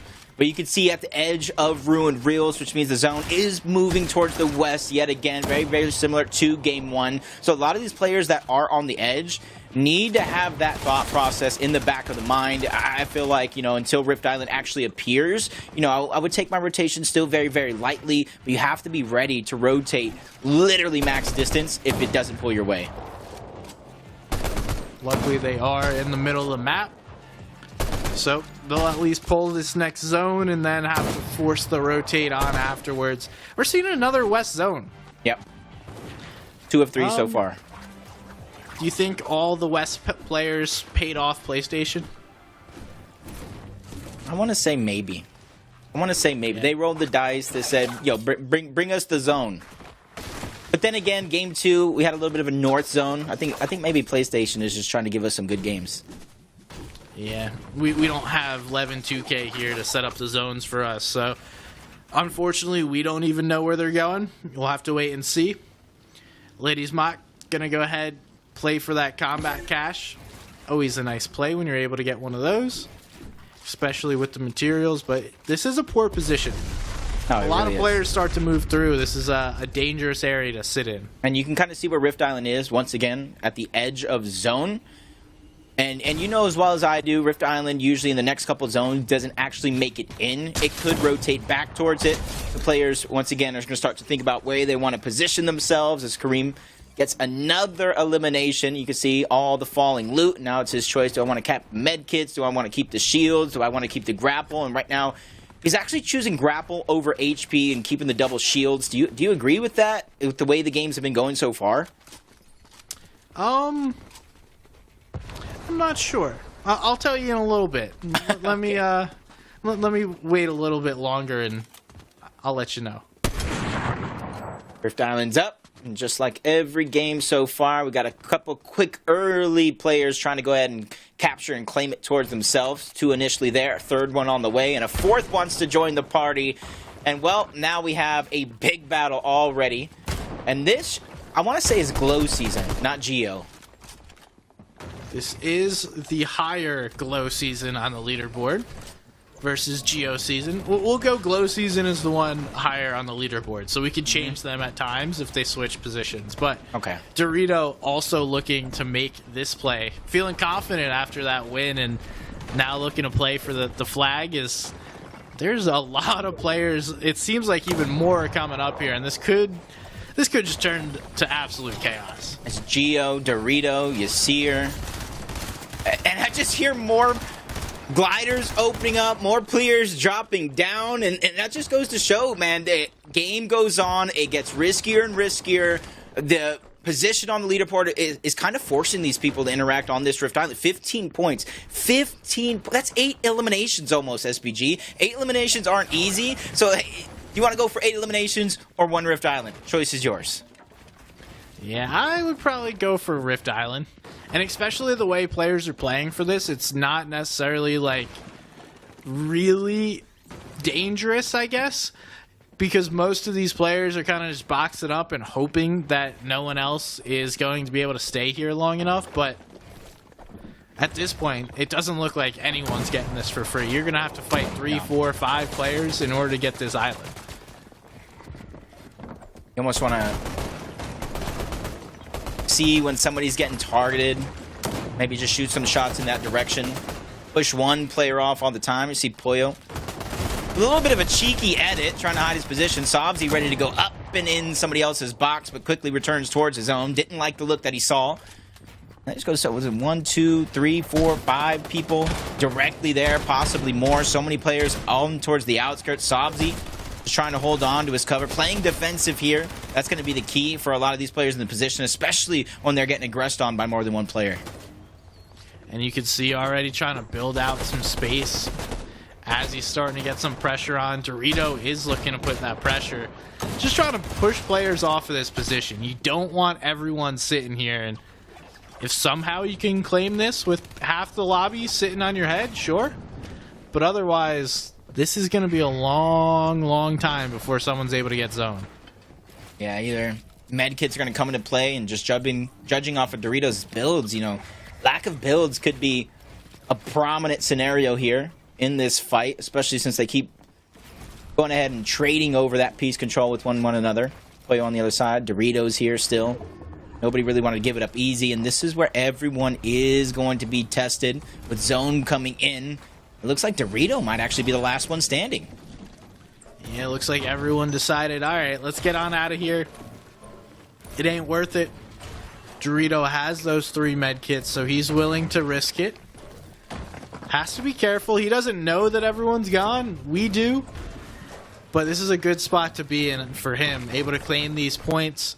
Now it's just a matter of if the rotation's going to come through clean and not have to worry about what's going on. Yeah, Dorito capturing this is going to put him in first place. Obviously, with 57 people still left alive, that can shift in the blink of an eye, especially if Dorito does get taken down. But it goes to show with Glow Season in Game 1, even I think it was Dirty Cereal in Game 2, Dorito here now in Game 3, the impact of these Rift Islands are going to be pivotal, and I think it's going to be the deciding factor in thousands and thousands of dollars at this stage. It could be. I mean, I think it is definitely worth it to try and make those plays for the Rift Island, and we'll see exactly who's capable of doing it every single game. Someone that's not capable of making any plays and needs to make something happen is CRFR Mattel.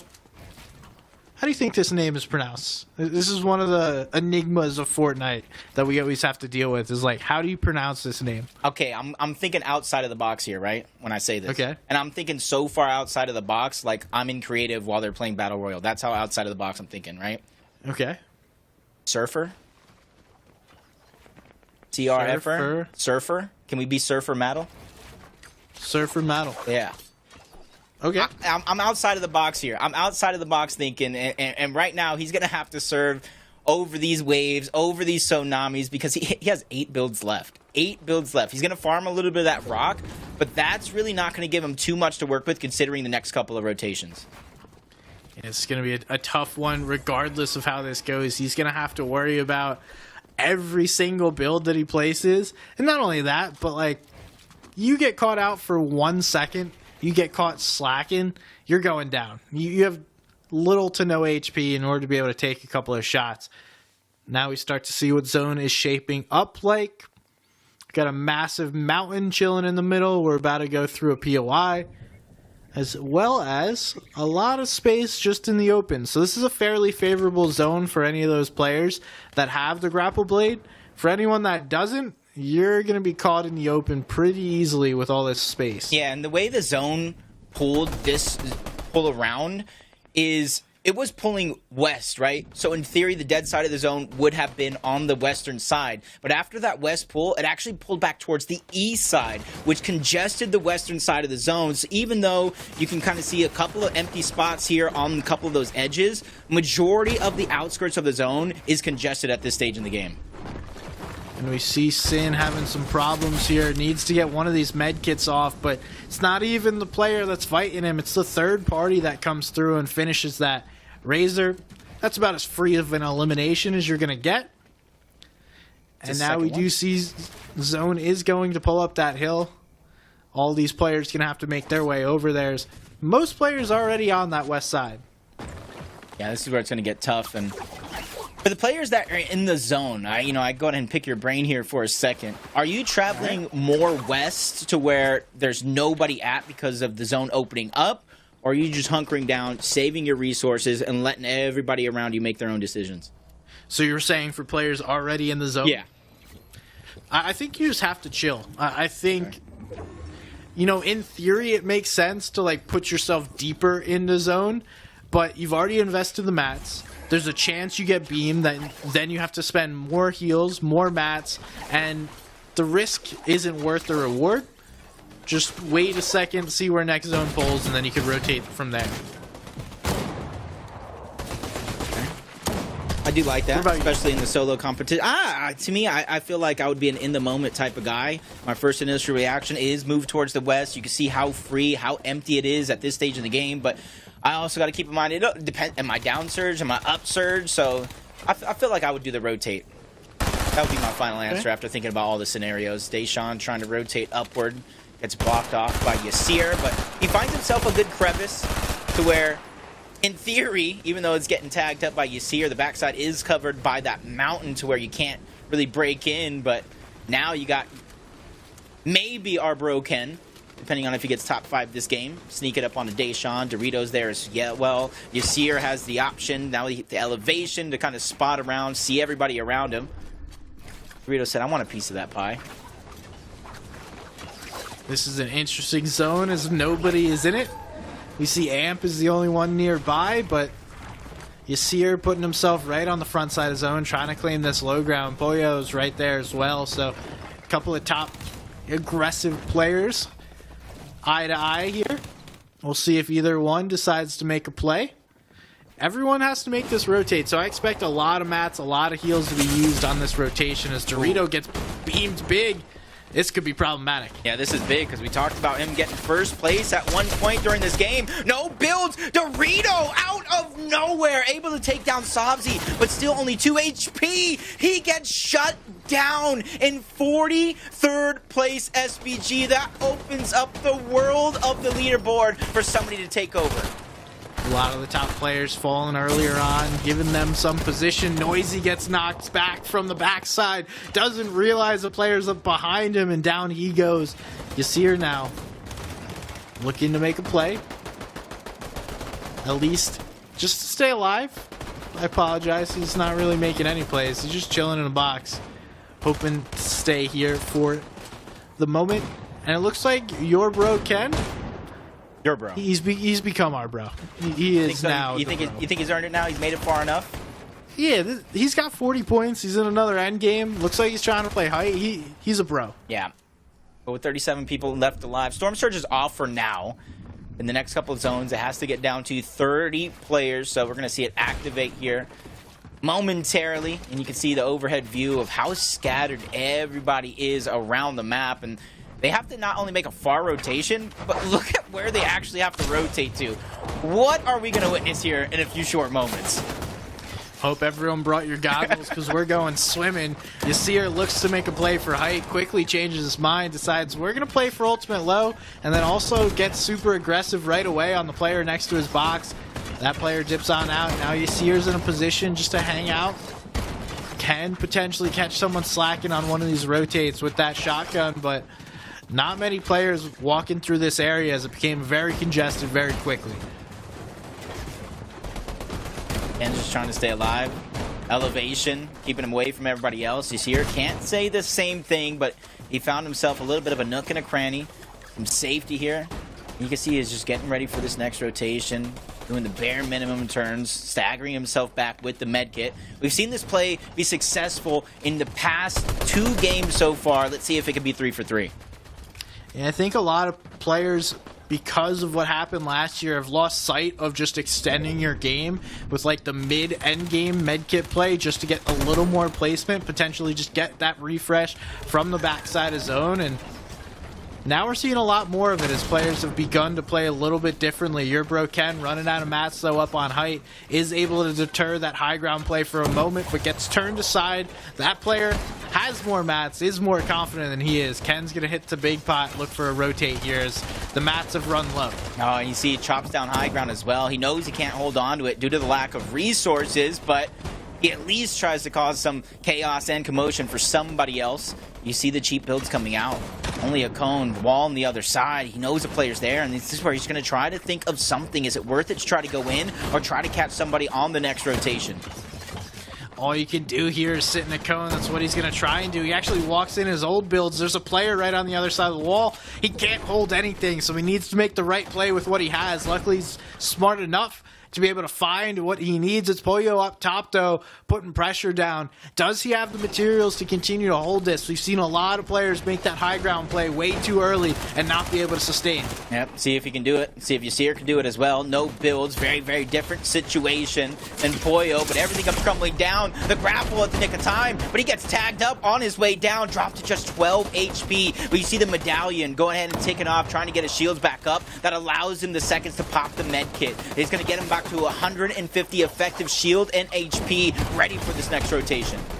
Yeah, that passive healing is huge. So as he's able to pop that med kit, he's also getting shield back. Missed the shot. Gonna stay on the backside. He's doing one of those plays. He only has one build, so trying to get the most placement that he can out of this game. We see Ken still alive somehow with nothing left to his name. He knocks on one wall, gets turned aside, finds another player. That's not the wall he wants to go to. Gonna start panicking with a little bit of grapple blade, but this is going to extend the game just as long as he can. There's a player under his cone. He's going to take the shot. He's able to get the refresh and the elimination, but down he goes right after. At least he got himself into the top 10 as Paddock is able to get that elimination, but all he has is a double frenzy auto shotgun with Esmo over at the top. He has the high ground now, stolen away from Pollo, who's getting shoved down low to the low ground. A sliver of both HP and shield off the back of Pollo, but he's doing more than enough to stay alive with another elimination secured.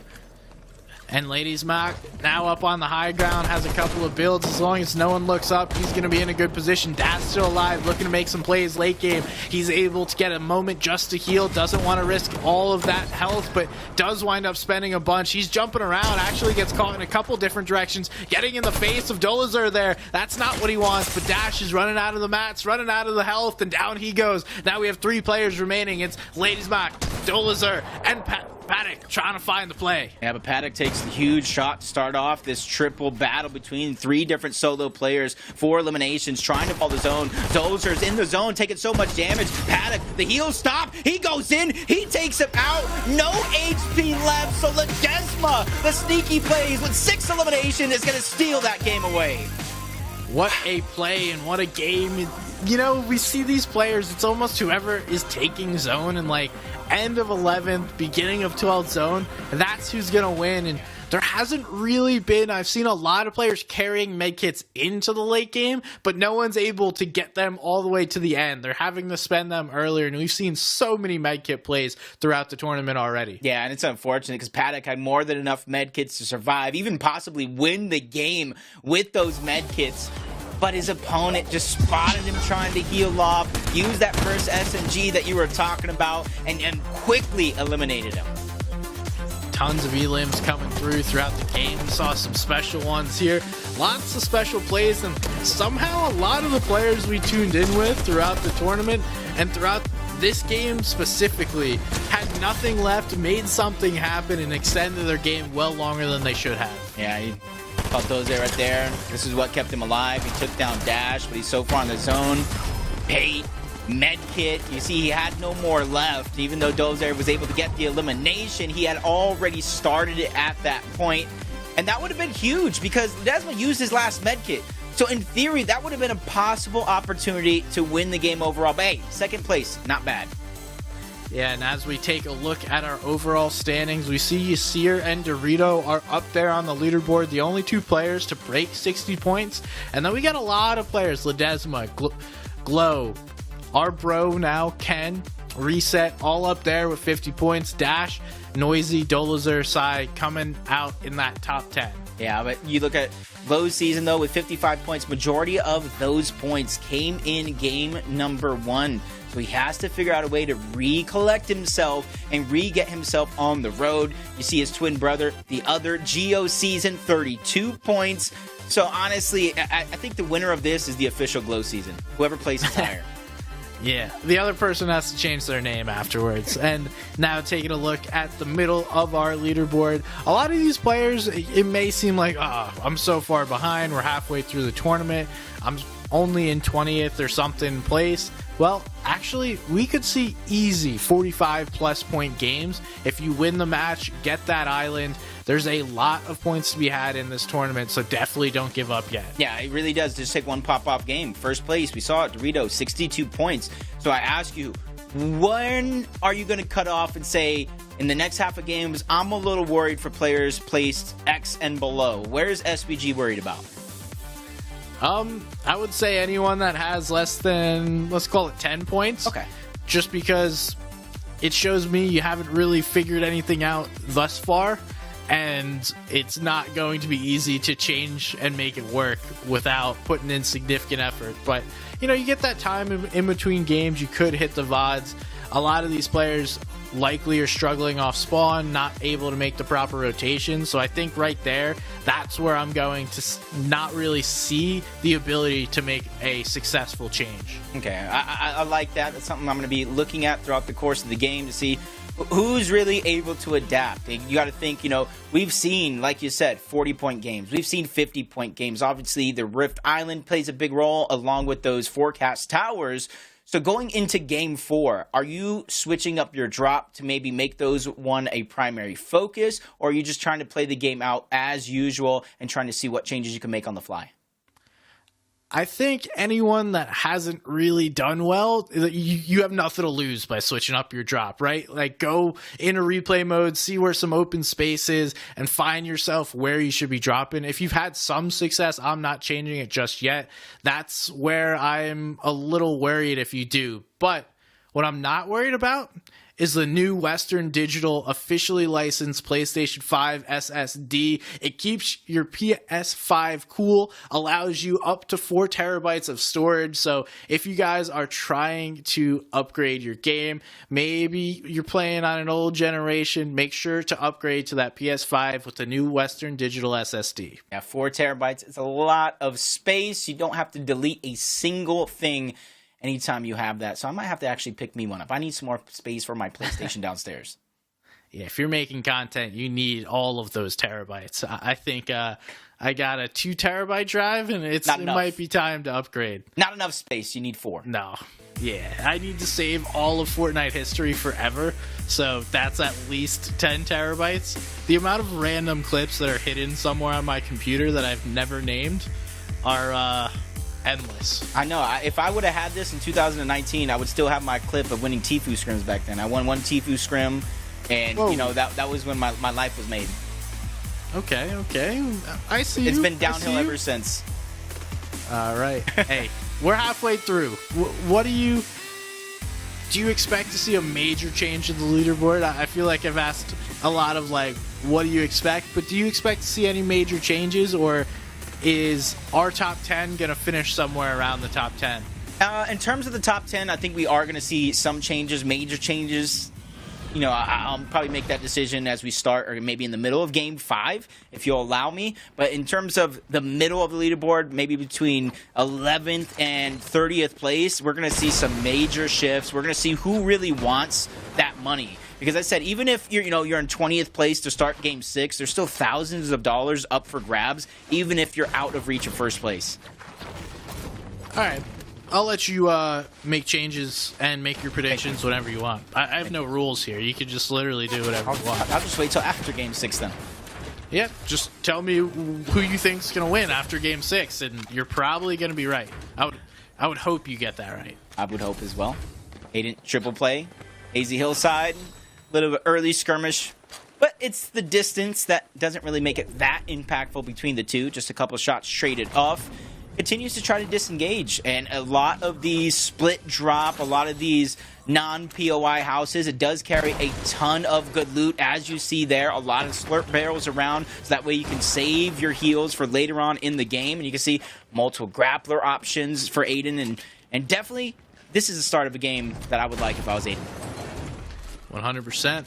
That loadout puts you in a good position. Now it's a matter of what he can do with that. Tuning in with our leader, Yasir. How's he going to decide to play this game? Now that everyone knows you're the leader, there's some, I guess, a little bit of pressure. 3 points. And the interesting thing about Yasir is, his placings. He's so consistent. And that's what I think separates him from second place Dorito, who got Rift Island. You look at Yasir, a 3rd, a 14th, and a 9th. Second place, you had 38th, 43rd, and 1st place. So if Yasir can keep up his consistency, even if he doesn't necessarily win a game overall, he could see himself in 1st place, $2,500 richer, and the most important thing, the bragging rights to call yourself the best. Yeah, I think we'll see pretty much anyone that hits 70, 75 points. That is what looks like top 10 positioning based on what happened in EU earlier today. So If you guys are trying to wonder, oh, how many points do I need to get top 10? Everyone always wonders, how many points do I need, right? That's always the question. About 75 is where you want to be. Obviously, if you want to win, you're looking at 100, 150 plus, but getting to 75 is just the start. I like that, though, because it's not an exact goal, but it's a threshold. It's something that you can strive for. So, you know, throughout the next 3 games, games 4, 5, and 6, you can kind of figure out where you're at. You know, maybe game 4 doesn't go your way, and you realize, hey, I got to pick up 10 extra points that I didn't get in this last game. As actually, chat, once again, shout out chat, teaching me his name, CR from Atlanta, picking up an elimination in the feed. He's getting 2 more points richer. Now the question is, what does CR stand for? Christopher Rogers. I like it. Because it's his neighborhood at this point. He got that elimination. He cleared it out. It's the neighborhood watch. We do see a lot of watching going on. This one specifically by Deshawn, watching this fight happen. Trying to see if any of these players get caught slacking, put the pressure on. Deshawn not even going to wait. He wants to put the pressure on himself. Looks like these players are looking to disengage, and Deshawn decides that's probably the right play, but I'm going to cut you off. You're not getting out for free here. And he has that mentality you were talking about. I realistically have nothing to lose with my position here on the leaderboard. So he's going to get a little bit aggressive in this early game, depending on where he's at. Once we go towards the mid game, he can continue to try to keep his aggression up because it's working, or he might try and slow it down, finish the game off with a strong placement, and then play these next 2 games out to try to catch up and gather those points that we were talking about. But man, the EMP grenade just draining Deshawn's shield, and that, you know, getting hit with one of those is not something I personally see every day. No, you barely see players pick those up. For these off-spawn fights, you kind of use whatever you can, and that's a perfect example of a player having little at their disposal but making it work. That'll push Deshawn off of him, but now it's Juita trying to get the shots through. Looks like Glow's on the back foot. Hey, I believe this is Geo, actually. He's still playing confident, though. Even though he's backing up little by little, he's still managing to tag some shots off, making sure that they know nothing's going to come for free. Even getting targeted by the turret along the way. Piece control going all the way over. The Cloudsy's there. And this is Lavish Layer, where a lot of players are positioned at, and somehow, some way he gets taken down. I got to imagine it was fall damage. I think it was the turret. Oh, that's even worse. The turret got him. Yeah, I think that's worse. That's so much worse. Anyway, sorry. We won't harp on that for too long. Is Crypt Vortex able to take down Razor? Razor was one of our top performing players thus far. Taking a look at where he is on the leaderboard, I don't know. I'm using his juice, grabbing the extra one that he has there, ready for the next rotation. Seer over towards fencing field still. And definitely has a good loadout. You got to imagine, due to the mythic in his inventory, that he has the medallion as well. So 50's shield can be regenerated if it does get wiped off. So definitely give himself a good run here in this game to try to extend his lead. Yeah, 100%.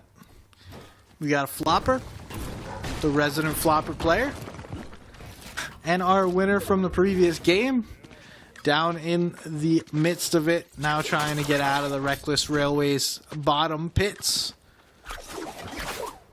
Ladies Mott putting themselves on the rotate, focusing on that zone. And, you know, during these 4, 5, 6 games, it does get to players sometimes. It's not necessarily easy to play at the top of your game for 3 hours. So sometimes these players you'll see start to fade. You'll see other players start to peak because they haven't warmed up before. As David able to get an elimination himself. That's a big one for momentum, and now the player's already putting pressure on. Oh no, you got nowhere to go.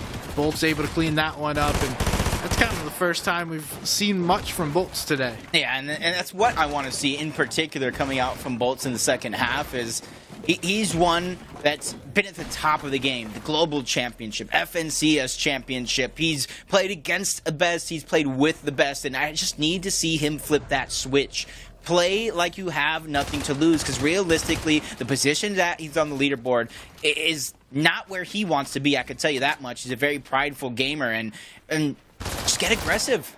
Start getting those eliminations. Once you get to a position you want, a couple points off those eliminations, then you can begin to slow things down. As On1 has this player just basically trapped in the vault.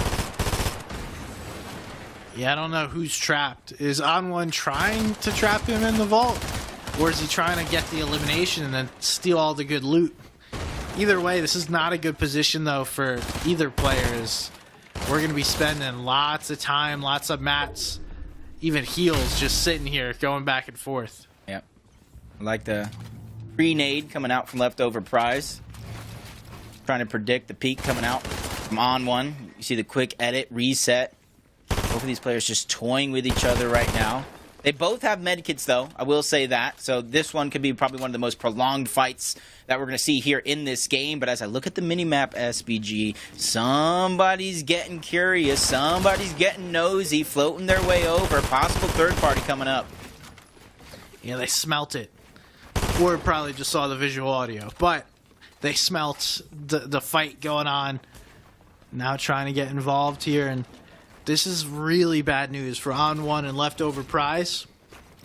This is not what you want to happen, because you're going to think whoever wins this engagement, oh, nice, we're chilling. I won the engagement, I get all the vault loot. Well, unfortunately, there's someone sitting on your head that's now going to prevent you from being able to walk away. Leftover prize, time is ticking. And you can look at his resources as well. That's something to be very cognizant of. Getting drained down. The med kit gets canceled. 36 HP. Leftover has no options. He's trying to go ahead and bulldoze his way right into On1. He does have the Mythic Frenzy auto shotgun. So a couple quick well-placed shots could be the difference maker, but time is there. Less than about 25 seconds left. And this is the first time we see either player get really aggressive. No wonder why leftover prize goes for it. He's running out of HP, and now he needs to make something desperate happen. But so does the other player, and CR is able to get that one.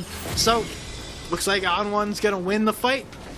And honestly, that third-party player, that third party we expected to happen, is coming from behind. On1 gets beamed big. Now he's going to be in trouble. He needs to find some heals and ASAP. Yeah, literally no HP to regain. He's just bouncing and floating around thanks to that low gravity, but time is ticking, just like he put somebody else in the very, very similar position. You know, at least has 2 medkits. So at any moment, it could be a full health player versus On1, and time is there. 10 seconds left. It's all or nothing. On1 goes in. He gets the elimination. Medkit just in the nick of time to keep himself alive. SVG, these are the moments we came for when it comes to PlayStation Cup. What a play. To have the, like, I guess you got nothing to lose at that point, right? You're either going down to zone or you're trying to get an elim before you do. Luckily for him, there's a med kit on the body of the fallen player. That will allow him to survive just that much longer, and then with a 1-ticking zone, there's not much you got to worry about. All you got to do is focus on this rotation, find yourself in a good spot. And he hits the vending machine before he continue his journey on. Just a couple more snacks for the road.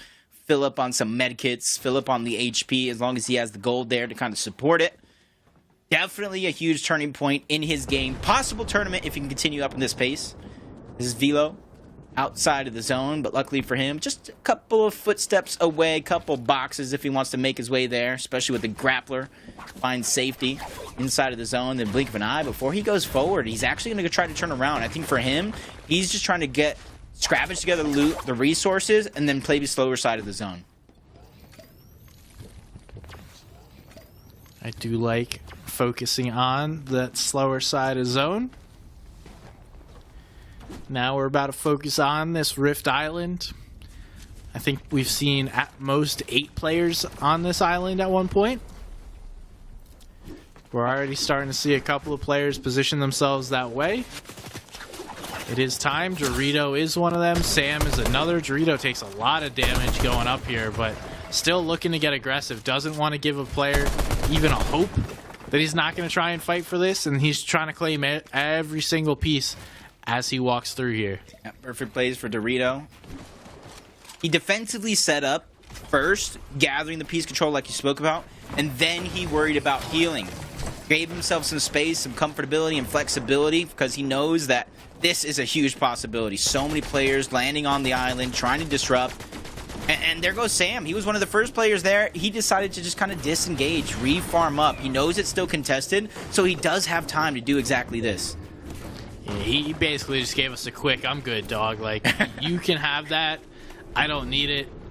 I already have my 40 points. I'm going to look to play for the next game. And as that happened, we've seen more players decide to fight for this position. Doritos down below.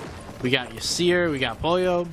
All these players in this area looking to play for this flag. But honestly, none of them kind of have any advantage in this fight so far. Pickle.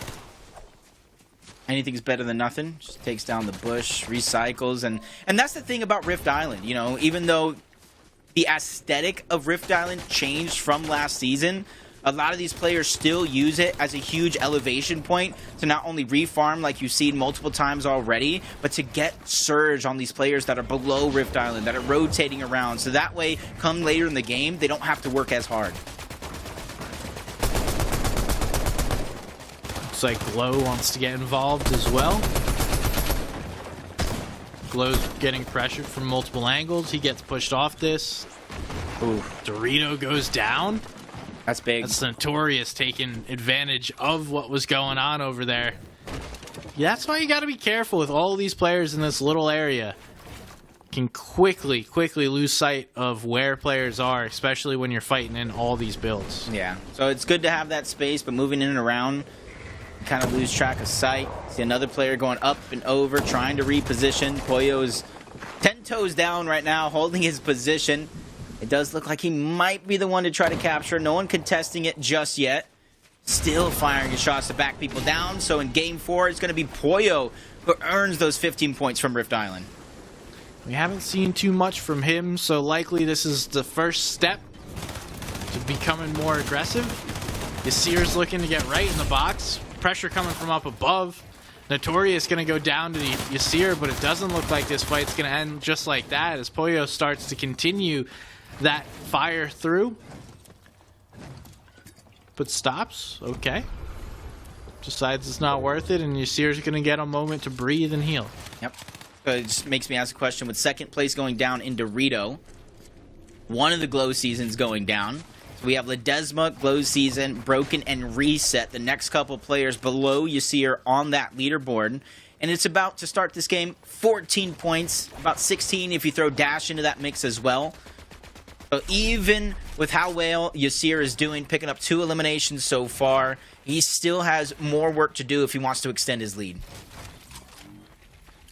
And we can see Yasir trying just to stay up. Play from the island. I don't blame him. The island's a great spot to be. Just wait for this next zone to appear. And then you could pretty much rift wherever you want. Honestly, the best play is like as this next zone, as zone 5 closes, like there's 1 second left on the zone. That's when you hit the launch pad. Yeah. So that way everyone's looking at their map, trying to figure out how to rotate, and you're already in the air making the rotation in front of them. Okay. Little notes from SBG. If you get stuck on Rift Island, how to rotate the most effective way possible. Minimize the amount of people looking at you as you fly through the sky. But what do your notes say if there's still like 5 people on Rift Island? Just don't be the first one to leave. Oh, okay. So if you guys are in the chat right now, take notes of all these moves because you see Pollo still on top. He's a huge heavy hitter in the Fortnite competitive scene. You got first place still on top, and that's probably exactly what they're waiting for. CR from Atlanta trying to show exactly what he's made from. And right now it looks like he's all aggression all the way, but the third party comes in, and that's going to slow him down just a little bit. Because as soon as he finds Ledesma yet again, you can see him set his eyes on that prize. Yeah, backing up. Don't have much to be able to fight back with. That green auto shot, it hits, but it doesn't hit too hard. So You're either going to need to get the shots off first, and that's why he chooses the burst SMG. That thing puts out some damage, and CR from ATL going to be able to get that damage down. That's a big elimination. Yeah. 4 elims this game. This is what I call a comeback. Yeah, that's a big one because that's another person at the top of the leaderboard. That's a blessing and a curse for some that helped him achieve the top side of the leaderboard, but it also helps Yasir continue to open up that gap, and you can see over 580 damage above the Storm Surge threshold. I think for the next couple of zones, he literally has nothing to worry about other than making sure that he's safe inside of it. Yeah, it's a good call. Sometimes the best thing you can do in Fortnite is do nothing. And sometimes that is actually really hard to ask of a player, is just sit there and do nothing. But at times like these, when you're already in zone, when you've already got everything you need, there is zero necessary things to do. So sit here, sit in your cone, and just watch players. That's all you got to do. As we see, the next zone does pull, so we're going up north towards where most of these players are, but they're going to have to make a little bit of a rotation. Not too far from some, but you can already see the southern portion of said rotation is already looking a little stacked. You got one player treading the line of that zone, maybe thinking like, hey, do I go to one of these islands instead? Give myself a little bit more comfortability, room to work with. It can also be a blessing and a curse. You cross the island, zone pulls back, you're going to have more work than you set out to have. I don't like having a lot of work. I prefer like just the amount of work to keep me busy. I like So otherwise, you know, I'm always like stressing about work. So you just got to make sure that you have the right amount, and then that's where you want to be. I don't know if that applies to Fortnite. Probably not. But CR from ATL. Getting aggressive here. Looking for another elimination. Picked up one while we weren't paying a ton of attention to him. Said, hey, let's go back to me. Come on, guys. I'm putting in the work today. Just like you see him 600 above the threshold. Ken, not so much, but being above is way more enjoyable than being below. But Cam on the other side, knocking out the doors. Trick or treat. He got all the candy he came looking for and more. I think the trick came through. Our bro Ken having a tough one there, but nonetheless, still having a solid tournament. You're allowed to have one bad game. Yeah. Everyone gets one. It's all about how you bounce back from said bad game. I think, you know, being mentally tough is just as important in Fortnite as having, you know, best mechanics, best rotations. Because, you know, with 100%. with 100 players running around the map all at once, you can't expect your game to go perfect 6 out of 6 times. I mean, a good tournament, I think some of the most dominant FNCS wins that we've seen, a team wins like less than 75% of the games. And that's like the best of all time. A good FNCS win is like winning 2 games out of 12. So to put that into perspective, that's saying all you really need to do is win one game and remain consistent. And that's a great tournament. So the bar is very high for these Fortnite players. It's a very difficult game. And one of the things that often gets overlooked is the players that finish second through like 10th. Yeah. And while the winner gets all the glory, it is still not easy just to even get in those top 10 positions. It's not even easy with 25,000 people entering into the PlayStation Cup featuring Fortnite. Only 100 even get in the finals. That alone is achievement in itself, but you know, sometimes pride does funny things to your thought process. It's all or nothing. If you're not first, you're last. And Hyrax is with 7 points so far, is trying to make a comeback of the ages. If he somehow comes back and wins this PlayStation Cup, I better see a 60-minute video on the PlayStation Esports channel. All right, the comeback of a documentary. lifetime featuring Hyrax, voiced by Jacob PR. And SVG. No, just Jacob PR. Okay. I like Yasir's thought process here. And that's, I feel like, the way Yasir has been playing in general throughout every game so far, is he's brave and confident enough to get aggressive in the early game, even in the mid portions of the game. But once we get towards this point, zones 8 through 12, he slows things down. He plays a little bit more calculated, but still can flip that switch at a moment's notice. Yeah, he knows when to turn it on and when it's best just to chill. Tharmic putting that pressure on. Being a problem for everybody in the lobby. Now deciding we're getting in. That's a much needed refresh. That'll help extend his game. Needs a moment to reload because he's out of AR, but focus on the rotate first. Looks like nobody's even putting pressure on him. I don't think anyone wants to play for height yet, and looks like as I say that, Yasir starts to go up. That's a free high ground if he wants it, and he's going to take it at least for the moment. Yeah, I think Yasir at this stage in the game, with 3 hard-fought battles, all of the times him coming down towards the end game, he knows that the consistency of players going for the high ground, or at least having mats to hold on to it, isn't necessarily there. So as long as he sets himself up to have resources like this, it's definitely his for the taking. It's about how can he hold on to it. Tharmic goes down. There's an extra med kit lying around if somebody able to get their hands on it. And this is exactly what I don't want to see if I'm the rest of the lobby. You have the player in first place who has very little to lose by playing high ground here. Also has the mythic AR, so he's just going to be spraying me and absolutely demolishing builds, shredding shields, and putting players back to the lobby. So this is not what I would want to see if I'm players. Let's see if Yasir can continue to capitalize and win this game. Yep. Once again, we see this in that last game as well. Jumping to the front side of the zone, reconnecting on other players, trying to save as many of the resources as possible. Charlie's going ahead and battling through. He does have a med kit, but he doesn't have the moment to stabilize himself. 3 HP in a dream.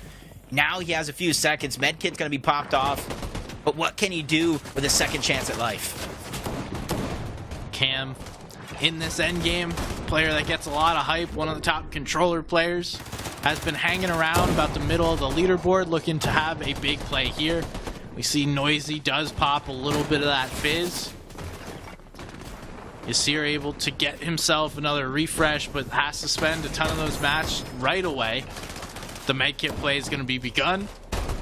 And it looks like he's already looking to see who's up on his high ground, and I don't think anybody is. Yeah, at least not anybody that's willing to challenge him convincingly. Steals that one away, but through the distance, somebody just toying with it, stays far back, tags down Yasir, who is now out of builds. Luckily for him, he has the medallion, popping a med kit, so he has a chance to try to sneak up on a couple of players and get some sort of a siphon or a refresh. Vortex seems to be the target, sees it coming though, he's ready. Yasir not wanting to bite off more than he could chew in that one moment, so he continues to move forward in the zone, but drops down into the roof where Dasharuni is waiting.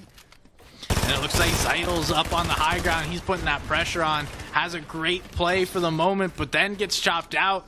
He's running out of builds. This is now the time where we've seen anybody up here in this 12 zone is where you want to be. The plays come through. Now it's Pollo trying to make a play for that high ground. He gets snuck from behind, not paying attention to the right angle, but Pollo still just cranks up. Zeidel's going to try and chop. Has to go for another wall. That's going to give Pollo enough time to get a little bit of heals off, but he's going to go down. Nice play there by Zeidels, and he looks poised to be able to take this game.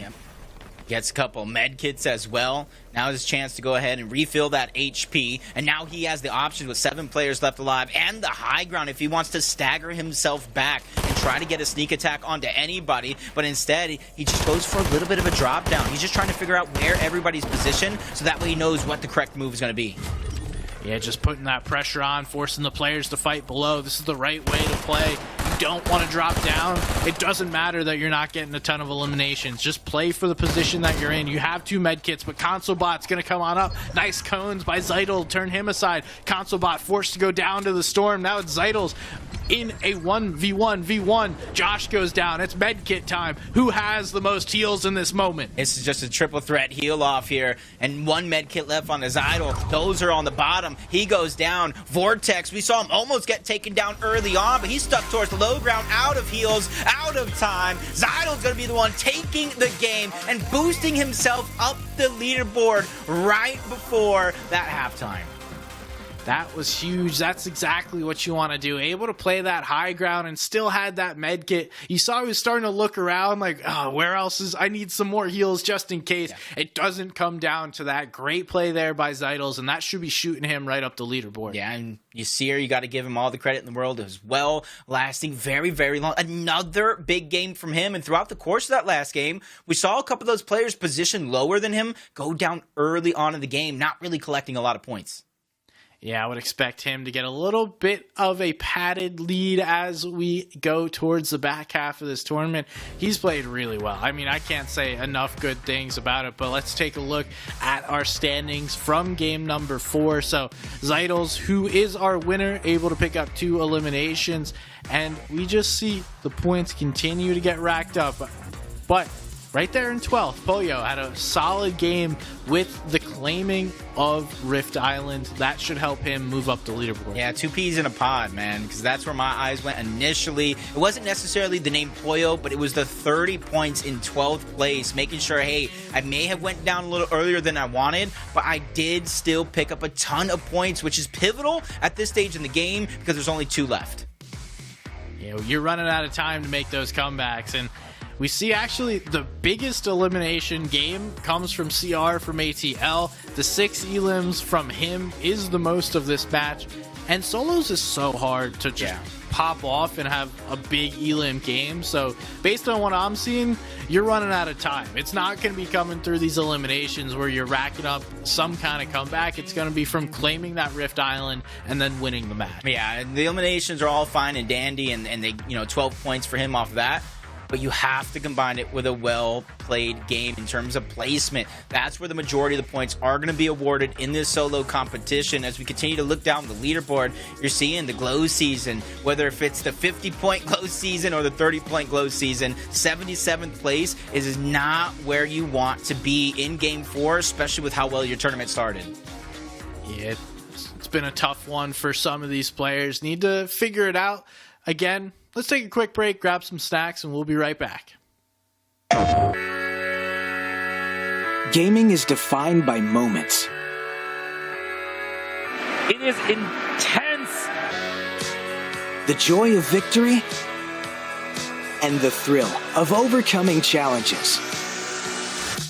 Welcome to our home of competitive gaming, where we can all experience exciting esports moments The final 1v1 of the game here. and celebrate the pros and the rising stars, I do want to see a female in the NCS. bringing you guides and deep dives Horizon can go up, but you can't go up fast. and tournaments where the community competes. Wait! Did he go? Whether you're in a heated match Back, let's go. or watching along at the edge of your seat, A duo taking down a trio. let's create moments from the games you love. He'll take it. Join us and subscribe to our channel to follow everything esports on PlayStation. PlayStation.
Welcome back, everybody. I hope you enjoyed that quick little break. Gave you a second to catch up in whatever you needed to do or check out what's going on in the world. I'm Somebody's Gun, joined alongside Jacob PR. This is the PlayStation Cup featuring Fortnite, and we take no breaks here. This is all gas, no breaks. Back into the game at Fencing Fields with Yasir. What have you seen from Yasir today that makes him stand out and has allowed him to build this lead, Jacob? So one of the biggest things is, like, you know how ever-changing Fortnite is, drop spots, the way people play.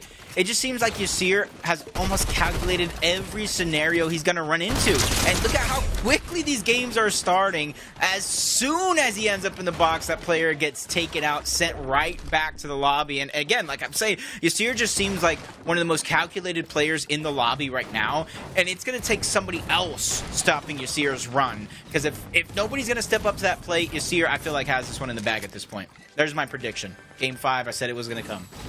Okay, I like it.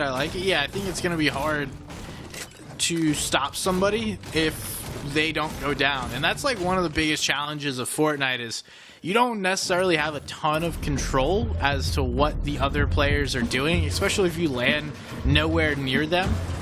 And it's a matter of, like, do I risk my, let's say, third place for trying to take out first place? Well, it's probably not worth it.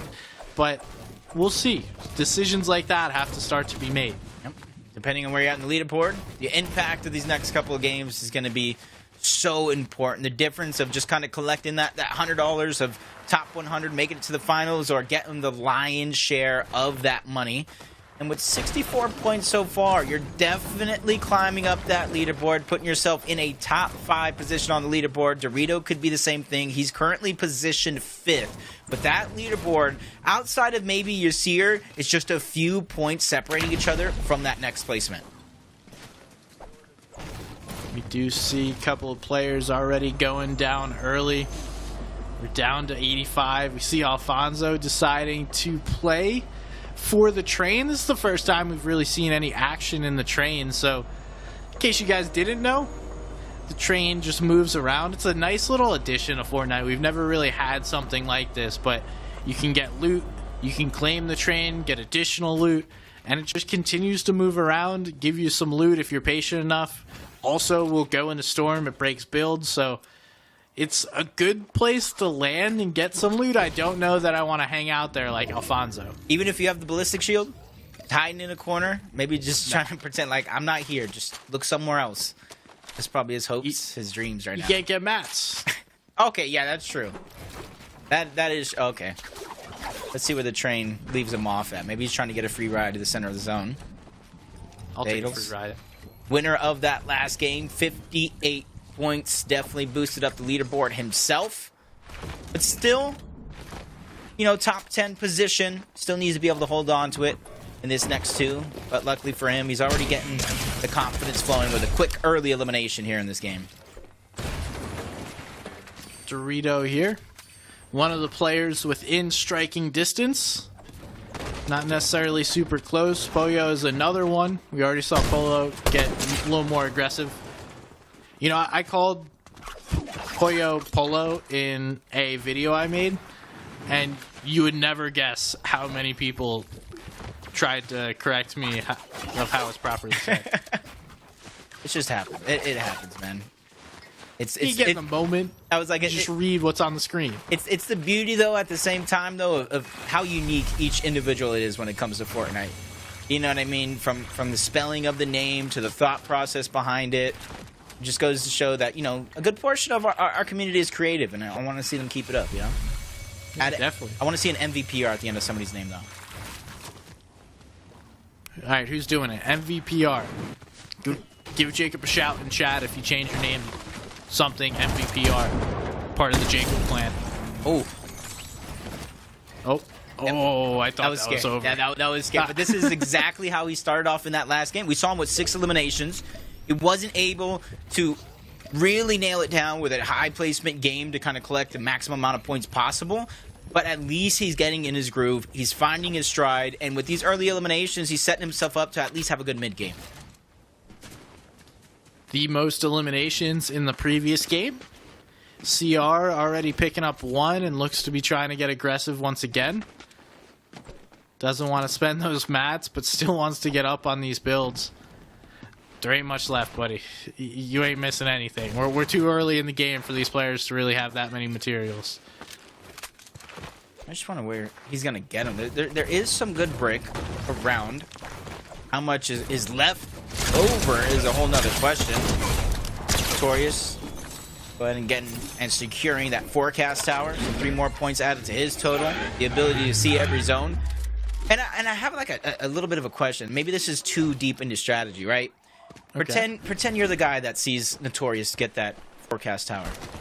Yep. Are you letting him live and following him to every zone because you know he knows where it's at?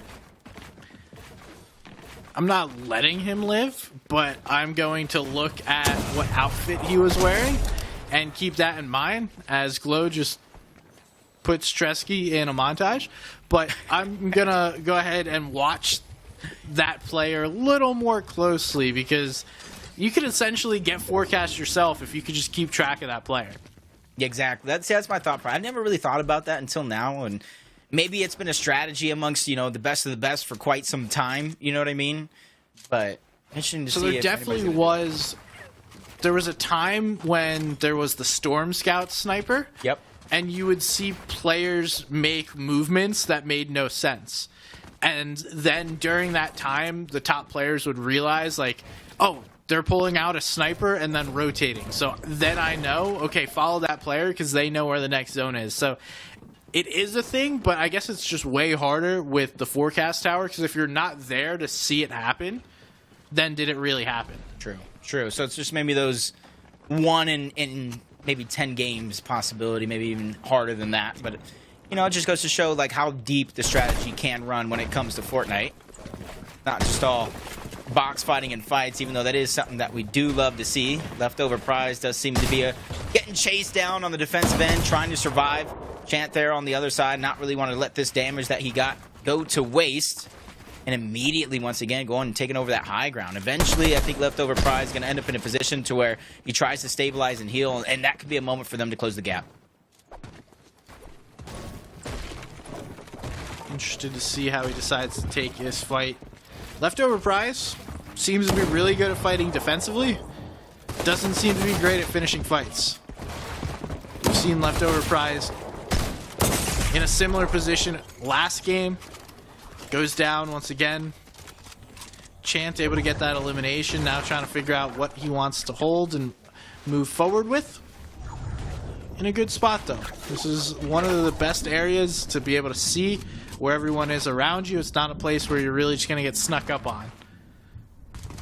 You add in the fact that he's not too far away from the zone, but we do see at least one player within striking distance, AR distance of one another, and they both have the same thought process. Go to the slower side of the zone. Try to rotate where it is least congested. So if everybody has that mindset, well, you're going to run into each other eventually. Plasmafy choosing to disengage away from the cache. In theory, he does have better loot than the cache will give out. You know what? He finds another one. What are the odds of that?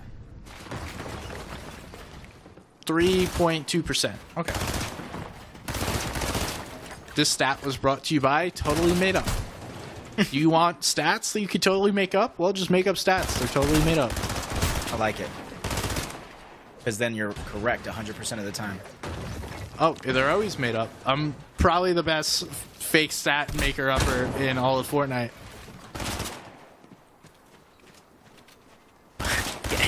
Get SVG stats while you can. On the other side, just a little bit of a relentless battle.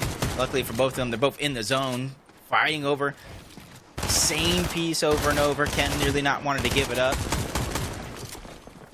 Immediately firing shots to break it as soon as it goes over to his opponent. And this is where they're going to have to make the decision of how much they continue to engage on one another, because they're on the edge of zone where a lot of players are going to continue to rotate into. You can trying to play for this cash, depending on how long this fight lasts, might just wind up spending more materials than it's worth to hold this. But also, yeah, it's your pride. It's not just necessarily the material. Sometimes it's just, hey, this is mine. I'm going to sit here and fight for this as long as it takes. and you're going to be the one that's forced to leave. More times than not, that is the case, especially when it comes to Loot Island. I've already seen it happen so many times here today. Vela just getting backed up little by little. But in that moment of backing up, he's just trying to go ahead and regain some of the shields. 26, not a ton of damage, but at least it shifts the fight a little bit into his favor. As we jump on board first place, Yasir, who looks like he's already hot on the chase. From 1 HP, see on from ATL. Trying to hide into those builds. It goes over. Quickly resets and edit. Yasir just like a laser on him. Right now I'm knowing exactly where the target is at and not missing a beat. As if he needed more points, Yasir picks up another 2. Everybody's going to start to pick up placement. We've gotten past that 75 player threshold. Ken still over here fighting the same fight. Someone's got to win this one. Do they? I mean, someone might win this one, but it might not be the 2 players that are involved in the fight for now. Zone pushing away, Ken trying to capture the weapon cache. For him, the most important thing is going to be the material that comes out of it. He's getting drained down little by little with each defensive wall he tries to hold on to. A little cheeky pre-fire shot. Trying to shoot anything through. You see where the zone is rotating.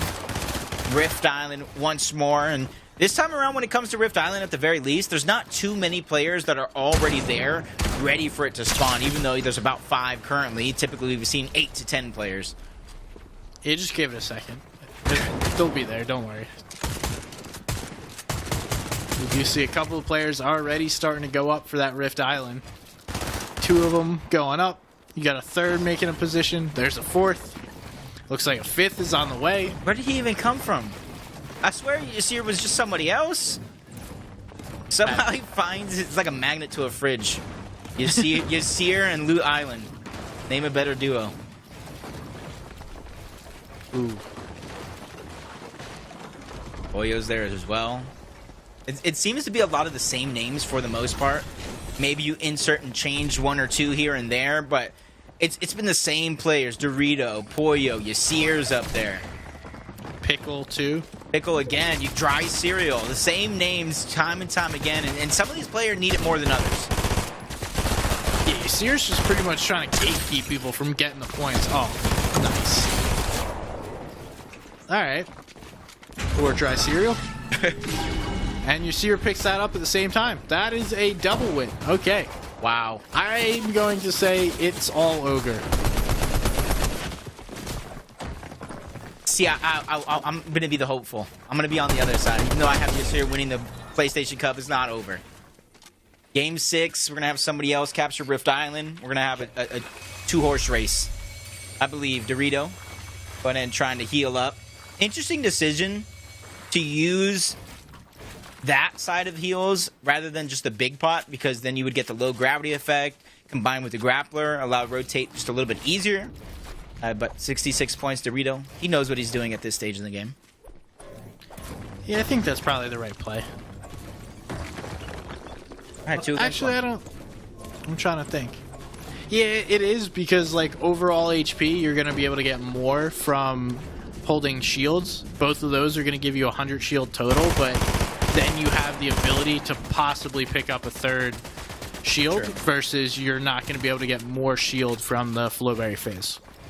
Okay. Okay, I see. Because you're not really going to find one of those laying around either. It's probably going to be in somebody's inventory. See us here just still jumping around. Rift Island this time, unlike some of the other games that we've seen so far, is actually going to be in zone. So the players have the luxury of being able to stay there much longer than they're used to from previous games. And there's really no reason to have to move. Yasir's just getting aggressive. Oh, no. We know at this. He's getting in. But player able to hold off for the moment. Yasir's going to be relentless, though. Chasing this down. He pokeballs the player. Yasir takes him out. And that's another elim. This Rift Island has been super plentiful for Yasir. Like, you can't really ask for more than what he's gotten from this island. I think he can't ask more than he's gotten in this one particular game. 4 eliminations so far.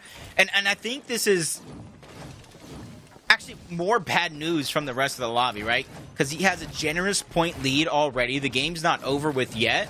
So now he has the comfortability literally to play how he wants. He can continue to play aggressive. Because if he goes down, let's just say right now at this game, that's really not going to hurt him too much in the overall point standings.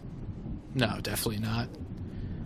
You got to consider this a successful game already, able just to claim the Rift Island, get all these eliminations.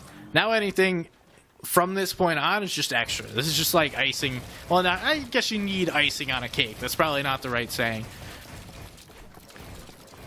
It's like having your cake after eating it, I guess. I'm trying to have some kind of cake reference, but I don't think it's going to work. Have your cake and eat it too?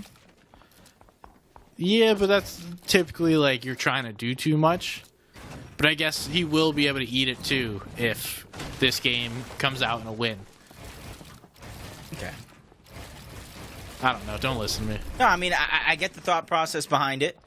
But unfortunately enough, he's going to have to make his rotation. No more sitting around, twiddling thumbs. Zone's going to pull northwest away from Rift Island. First he sees one player go, and you said it yourself. You just don't want to be the first one.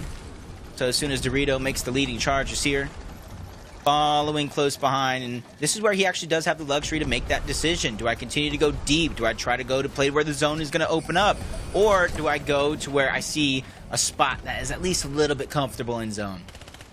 And you saw he tried to get as far as he can so he could get into this area that's down below, but that's going to wind up costing him. He gets sprayed by a bunch of different directions, able to throw down a bunch of builds. He's building pretty big, trying to give himself a moment, but the pressure is coming from multiple directions. That's Notorious getting nearby, and I don't know that Notorious is actually looking to get aggressive. He just happens to come and box up nearby for a second. That's actually huge for Yasir, not having to worry about the players that were pressuring him, continuing that pressure, and now he's got a moment to breathe. That's a huge sigh of relief if I'm Yasir. Yeah, and with Storm Surge popping up, the amount of aggression he had to start the game off, same could be said with Dorito.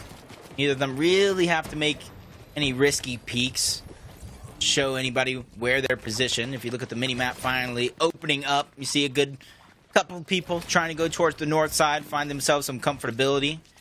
Could be a chance for some of those players to also try to refarm, gain some resources if you are bone dry at this stage.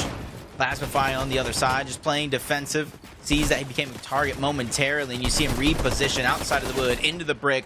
The shots are not slowing down just yet. Now we see Plasmafy slowing this fight down, doesn't want to get involved in that chaos. He's like, all right, you guys, relax. Bring it back in. Plasmafy looking down below, trying to see if any of those players get caught lacking. Maybe a potential free elimination, but now he's got to focus on that rotation because there's a lot of elevation in between him and the zone. It's not the easiest of plays, but it can be done, especially with that grapple blade.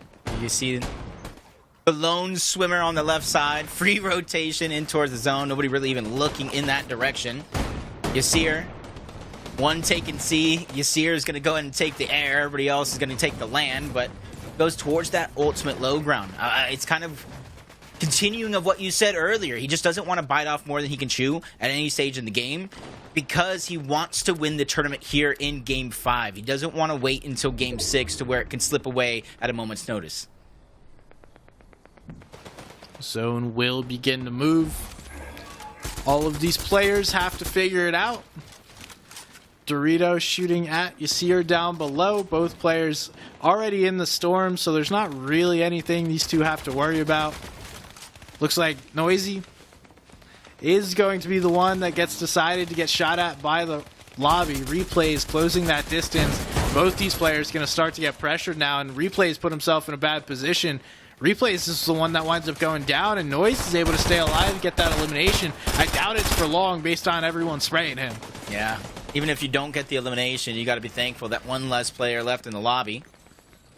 And on the other side, you don't get the elimination for Yasir. You just go in, grabs a lot of that loot, and it's actually a decent amount of loot because now he can go ahead and use a lot of those extra resources, exactly that, to build himself a box. I'll put it in one place and get ready for this next rotation. That way he has more to work with. It's a great shout there from Jacob.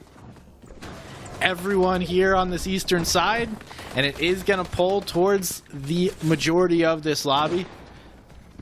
Going to make it a little easier for most of these players, so don't expect too many players to go down based on the zone. There will be fights happening, and there will be Storm Surge that gets active, and it looks like Yasir is looking to play a higher level once again, possibly looking for that high ground play. I think it's been almost every single game so far. Yasir finding himself with some elevation, if not the most elevation in the lobby, but with this next rotation, I feel like what he's going to do is kind of continue to build up. And if somebody gets in front of him on the low side of the zone, that's when he's going to grapple over, save some resources. That way, if a fight does break down for that high ground, he has more than enough to deal with it. Aiden looking for the triple play with that triple burst shotgun. Is going to get snuck, though. Wasn't paying attention. Some shots come through, but no real significant damage. Only going to lose a little bit of health. Able to get that back. Pops the Flowberry, puts himself in a position. Now it looks like Dorito is going to be the one trying to play the high ground. Aiden makes it the front side of the zone, but Dorito's going to be playing backside here, looking to play for height. And I say that, but he's actually smack in the middle of the zone, so no backside, no front side. It's Dorito right in the middle. Yeah, and Pollo's just right below him with only a few pieces actually holding Dorito up. So even though for now, there might not be a knockdown play coming out from Pollo, but it's always going to be a possibility, depending on where this next zone does rotate. About a couple seconds, we're going to see where players are forced, and we're going to keep going towards the eastern side of the zone. Luckily, a lot of that elevation shift already happened. And this is going to go through a bunch of old builds. It does look like Dorito's going to take some damage. Yasir on the other side tries to get the front side of zone, is going to be able to claim this layer. Looks like Deshawn's right there too, but deciding, I don't want to fight for this layer. I'll just go up, buddy. We're good, we're good. Now Yasir already looking to put pressure on players in the zone and knows the rotate will need to be made, but really you're trying to wait for zone to move further. You want the storm to kind of move out of the way so that your next rotate is the last one you have to make for this zone. Yep, and then you can kind of steal high ground away from a lot of those rotating players. Dorito's going to try to hold on to it for now. Shifting between him and Yasir as the top two front runners to try to claim it as their own. You can see him just trying to beam anybody through the sky, but he has to be careful though. Compared to a lot of the other players we've seen with high ground, he does not have a ton of medium ammo to work with as a fight breaks down. High ground looking like it's going to be overthrown. Dorito trying to hold on to it, but it came at a cost. SBG, he is very low on resources at this stage in the game now. Yeah, Vortex thought he had the front side high ground, but Dorito was way above him. Dorito actually is going to be able to get that refresh that he desperately needs, everything besides that ammo, so that could be the deciding factor, but he has so many med kits and is in a great position to win this game. We see he's going way, way up here. Knows that that's going to be the main factor is how high up he is. Yasir is able to pick up another elimination. He seems to be putting this tournament away. Yeah, he's just trying to lock it in. 97 points. Him and Dorito trying to hold on as two strong players here left in the lobby, but everything comes crashing down at one point or another. Dorito forced to give up that high ground, but the medkits are still the prevalent thing in his inventory because he can stagger himself. 6 medkits is more than enough to win a heal off. Seer on the other side, first place. 23 points ahead of Dorito. So for Yasir to go ahead and outlast everybody here will basically put that final nail in the coffin. Dash is a player that's also looking to try and make that opportunity. Dorito continuing to go for these high plays. He's relentless on his pressure, but there's other players looking to make it. It's not just him, and he spent so many materials trying to make these high ground plays that this could wind up costing him so much. He's going to try and chop, though. Not going to be the right move. He decides otherwise, just looks down, tries to find the position. Where can he be? It's looking like Ken's up above. Your bro Ken, he's going to be the one to play high ground, at least for the moment. Uses the Flowberry Fizz to give himself that ability to not take damage, and he is going to start to get chopped. He goes down, but still is able to take and hold height for the moment as Dorito's getting in. The refresh comes through, but not for him. That's going to be the other way as Chance taking him down. That is a huge shift there for Dorito. The point game comes to a huge halt. Top 20 we go. Dash, second place to start this game off. This is a chance for him to keep the gap close between him and Yasir, and if Yasir goes down, this could be a moment for him to steal away the first, but another elimination for Yasir as he takes down Rise. Shots coming in from different directions. Yasir down to just wood as he pops the medkit to try to stagger himself and buy some time. Just going to look to make a little bit of a storm play, get to front side, box up, does find enough space to hold the box here. Now it's going to be contested as players start to get into this position. Can Yasir find another refresh to keep this chain going? Can Dash stay alive long enough to make a difference within this game? It's going to be different. Wow. Down goes Aiden. Yasir gets another one. That's going to be a huge extension, and Aiden had a ton of materials. This looks like it's in the bag. Yeah, he got a top 10 performance. Majority of the points have already been secured for Yasir, but Ken trying to have two back-to-back pop-off performances and climb up that leaderboard. We said there's thousands of dollars up for grabs for each and every one of these placements, and Ken wants some of that money for himself. Ken definitely does, and even though this might not be a play for first place because of the consistency from Yasir, there's still hundreds, if not thousands of dollars at stake. We see Yasir trying to claim every piece above. He needs to make a play, though. It's not just about claiming, it's looking to make a play. He doesn't see the player down below, but Ledesma misses the shots. Yasir is able to get one. Now it's a final 1v1v1 where all the players are looking to make plays. It's ConsoleBot going down. It's Lennox alive. Flitz is going to be going down as well, and it's ConsoleBot is going to be able to make the play for your bro Ken. We are now fans. It's all our bros. Your bro Ken, welcome to the club. He's officially our brother Ken. Congratulations for not only popping off in that last game, but getting the eventual victory royale here in Game 5. And that is so pivotal to SBG because that was the last moment before we go into Game 6. It's going to come down to all or nothing in our final game. Yeah, I would guess that's probably a few $100 win. You know, you don't necessarily win directly from, get the cash directly from the win, but nonetheless, that win is huge. It's going to be putting him up the leaderboard. He got a couple of eliminations as well, so even though Yasir was the star of that match, your bro Ken putting in the work in order to get himself some big guap towards the end of the day. Yeah, and we saw Dorito go down. We saw Dash go down. We saw a lot of our players towards the top of the leaderboard go down, not necessarily fairly early, but earlier than they wanted. You combine that with the fact that another top placing game for Yasir. This one is looking like it is almost out of reach in our 6th game, but anything could happen because if Yasir goes down early in Game 6, that is going to be a game that nobody wants to miss. Definitely not. He's gonna have to. He's been landing at one of the more contested POIs too, so it's no guarantee that Yasir is able to even make it off spawn. But we do see Ken able to win that game. Had a couple of eliminations, a couple of other players that had solid games. Flitz, Lennox, ConsoleBot, obviously Yasir with the capturing of the POI and all the eliminations. Ledesma has a solid game, and honestly, I believe the 8 eliminations by Yasir are the most. And one name standing out to me is Bolts, putting himself on the leaderboard with one of the top games he's had so far today. Yeah, that's important to go ahead because, like I said, even if you have no shot at getting first place in terms of points, there's still so much money up for grabs, bragging rights, and proving to yourself that you can have a bad start to a tournament and still pop off and finish fairly well. You see Pollo here, you see Dorito, 13 points for him in that last game with a 22nd place finish. A lot of players, man, this is it. Game 6, what are you expecting? I'm expecting a lot of chaos. I expect the players that are lower on the leaderboard to just look to make plays. You don't really have much to lose if you're not going to be, up in that top 10 anyway. You might as well try and make a play. It's like, waiting for nothing to happen or trying to make something happen yourself. So that's what I'm expecting from a lot of these players. It's being more aggressive, looking to make things happen, to put yourself up a leaderboard, and that's not exactly a position that I would want to be in, but there's a lot of players in that position nonetheless. Yeah, you see the final players here on the leaderboard. Going down very early, Cam is a name, 87th place. don't really expect him to see him that low on the leaderboard, especially in one particular game. But hey, it's Fortnite. Sometimes anything can happen. It's how about you deal with a lot of these situations. Yeah, you do.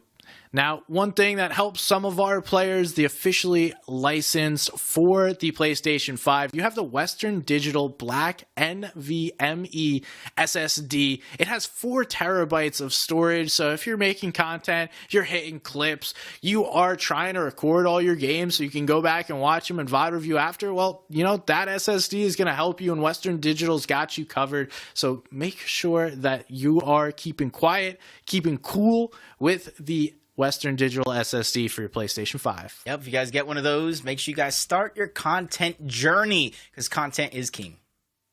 Definitely is. And you can go ahead and tag Jacob PR on Twitter. Make sure you let him know when you hit a clip, it's Jacob_MVPR. He is the clip master. And who knows, I'll probably cast it and reply back to you guys. So you do love to do that. I mean, you should do that again. I should. I'm just going to go on Twitter one of these days and just cast all the PlayStation Cup clips that I see. All right. Well, game number 6. Everything left at stake. It looks like Yasir has been able to secure it, but there are still plenty of players within striking distance. Is Yasir going to be able to hold it down? If he makes it, I'd say to end game. And mid game. If the dude's... It makes it to mid game. It's his tournament to lose, I feel like. Yeah. Well, I mean, based on previous games, he's going to be going for that Rift Island as well, and he has little if nothing to lose by going for that. So if he gets that, I mean, we can bring the crown out. You can bring the trophy over to his house, and we'll crown a champion.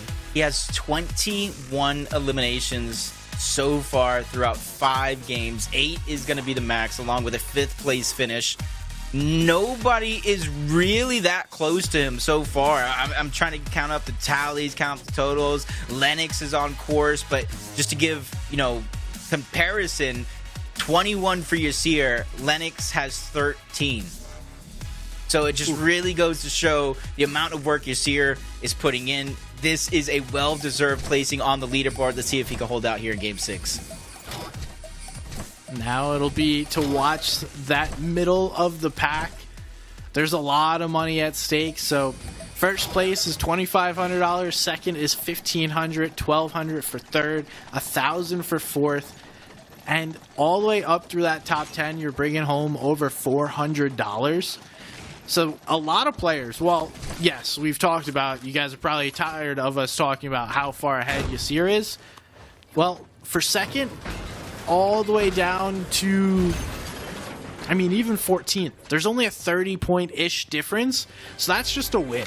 So we can see a big swing in those middle points, middle places, and that could mean the difference of hundreds or thousands of dollars changing hands. Yeah, we've already seen the prize breakdown to start the show. It's literally thousands towards the top side of the leaderboard, hundreds as we get down, so it's not a time to give up just because it is Game 6. And you can see, even though Yasir with a massive lead, he's not switching up his game plan. He's not taking this one lightly, because for him, this is bragging rights. For him, it's a chance to probably win with the biggest gap in PlayStation Cup history.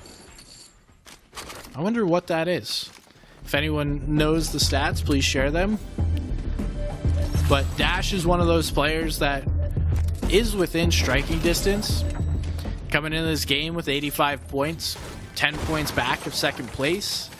Does have an opportunity, though, to come up big. I mean, even the distance or difference between third and second is enough to where he could make a big play. And we see Leftover Prize, one of the players that's been on the back foot of many fights, now appearing to want to get engaged here with Dasharun.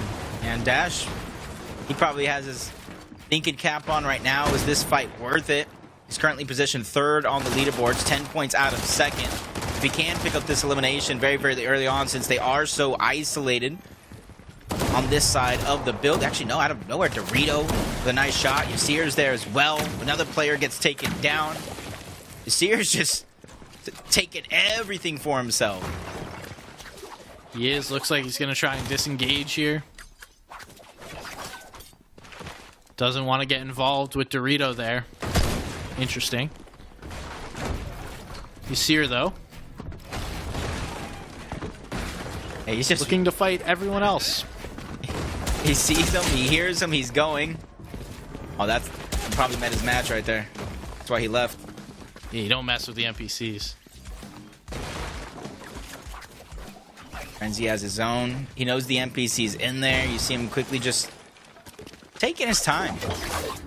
And for someone that's in Yasir's position, I like the thought process behind it. You don't want to throw it away. It doesn't matter how big your lead is. You don't want to leave it up to chance.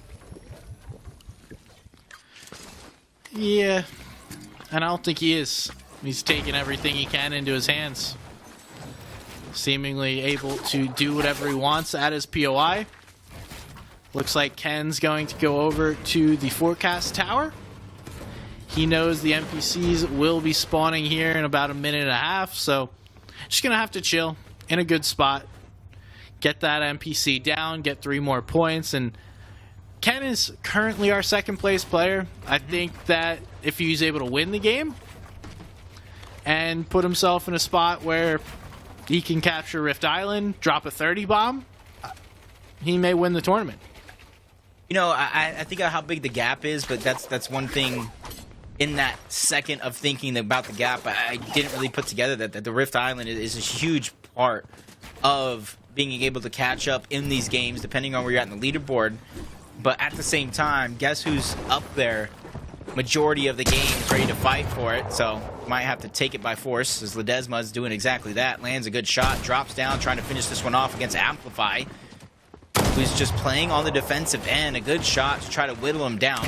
Force Ledesma to really think about the situation here and if he wants to continue to play aggressive.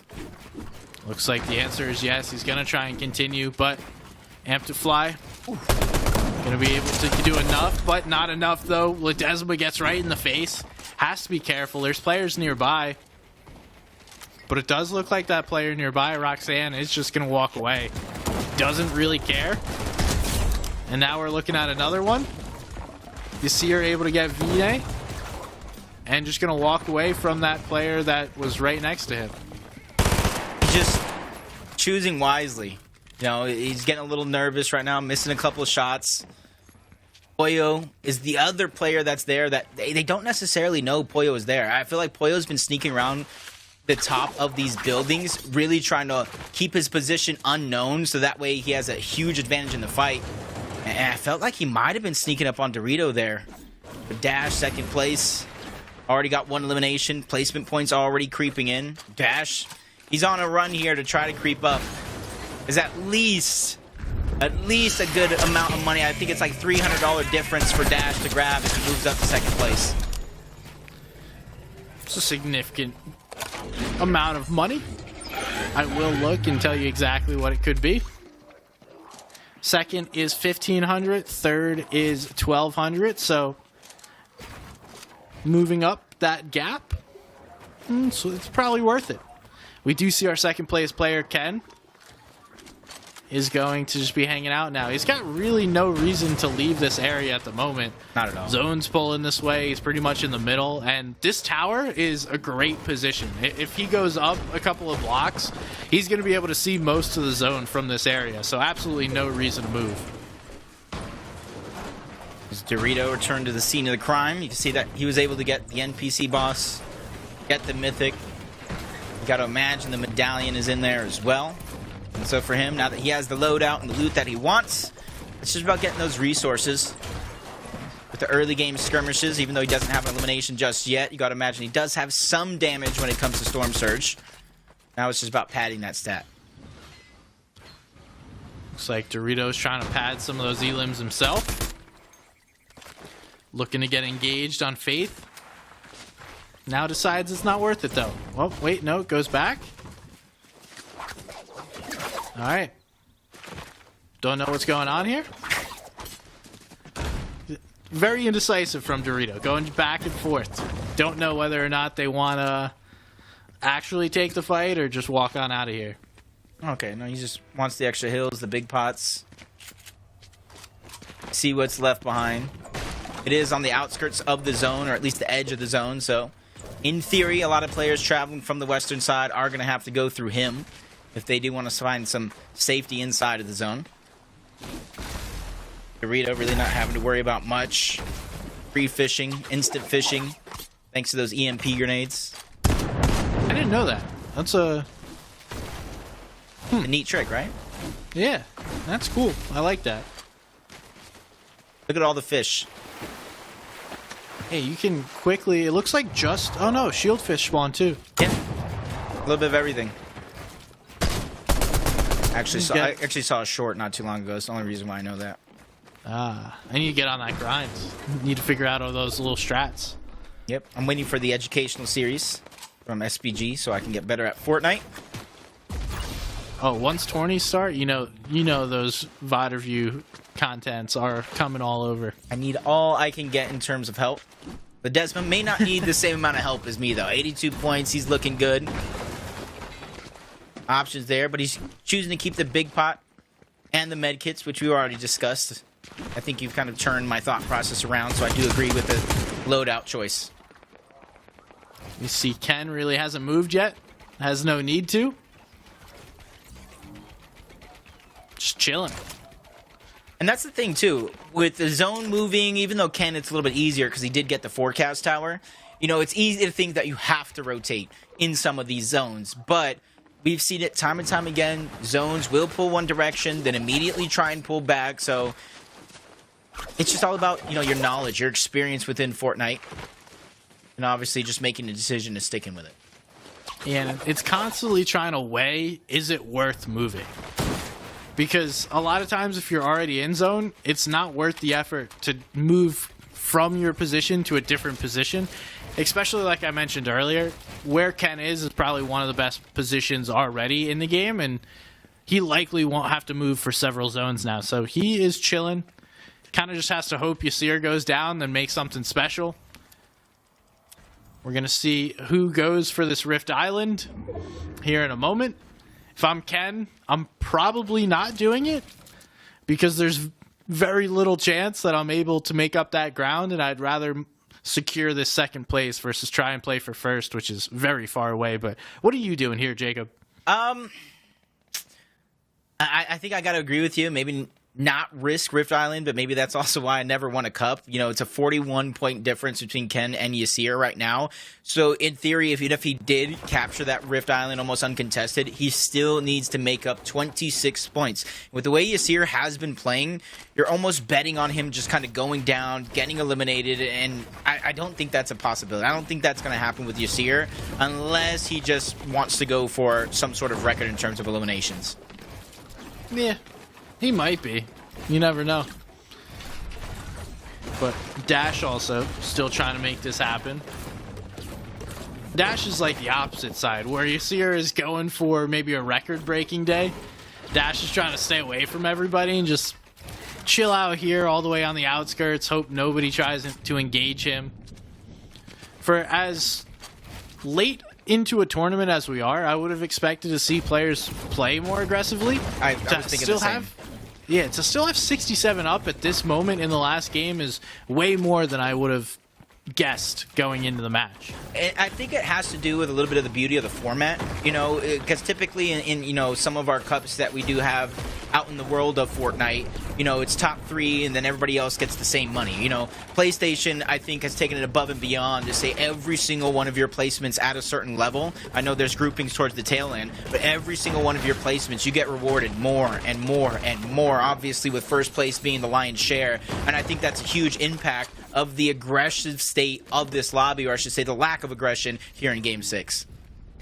And it looks like even the most aggressive player so far is calming it down as we see Seer just chilling. Looks like Dorito is taking some shots, but not really getting involved as he's starting to posture himself and figure out, how am I going to try and play for this island? He's been a steady face on that island. He's going to go up, look to make that play. First one there. That means something. Who knows if it means he gets it? We'll have to find out. Yeah. I just wanted to see if Yasir is going to go. Yep. Well, thank you for letting me know my question before I even asked it. Because right here, it's not necessarily important for Yasir to grab the Rift Island. It's to put everybody in shambles that are going for Rift Island as well, even if he doesn't pick up a single elimination, but already gets a good damage lead onto one player. And you see his quick movement around, so that player he was originally targeted may not necessarily know the angle he was coming from at first, but the piece control goes over. But look at it's not slowing him down. His confidence has to be at an all-time high. I wish I had his confidence.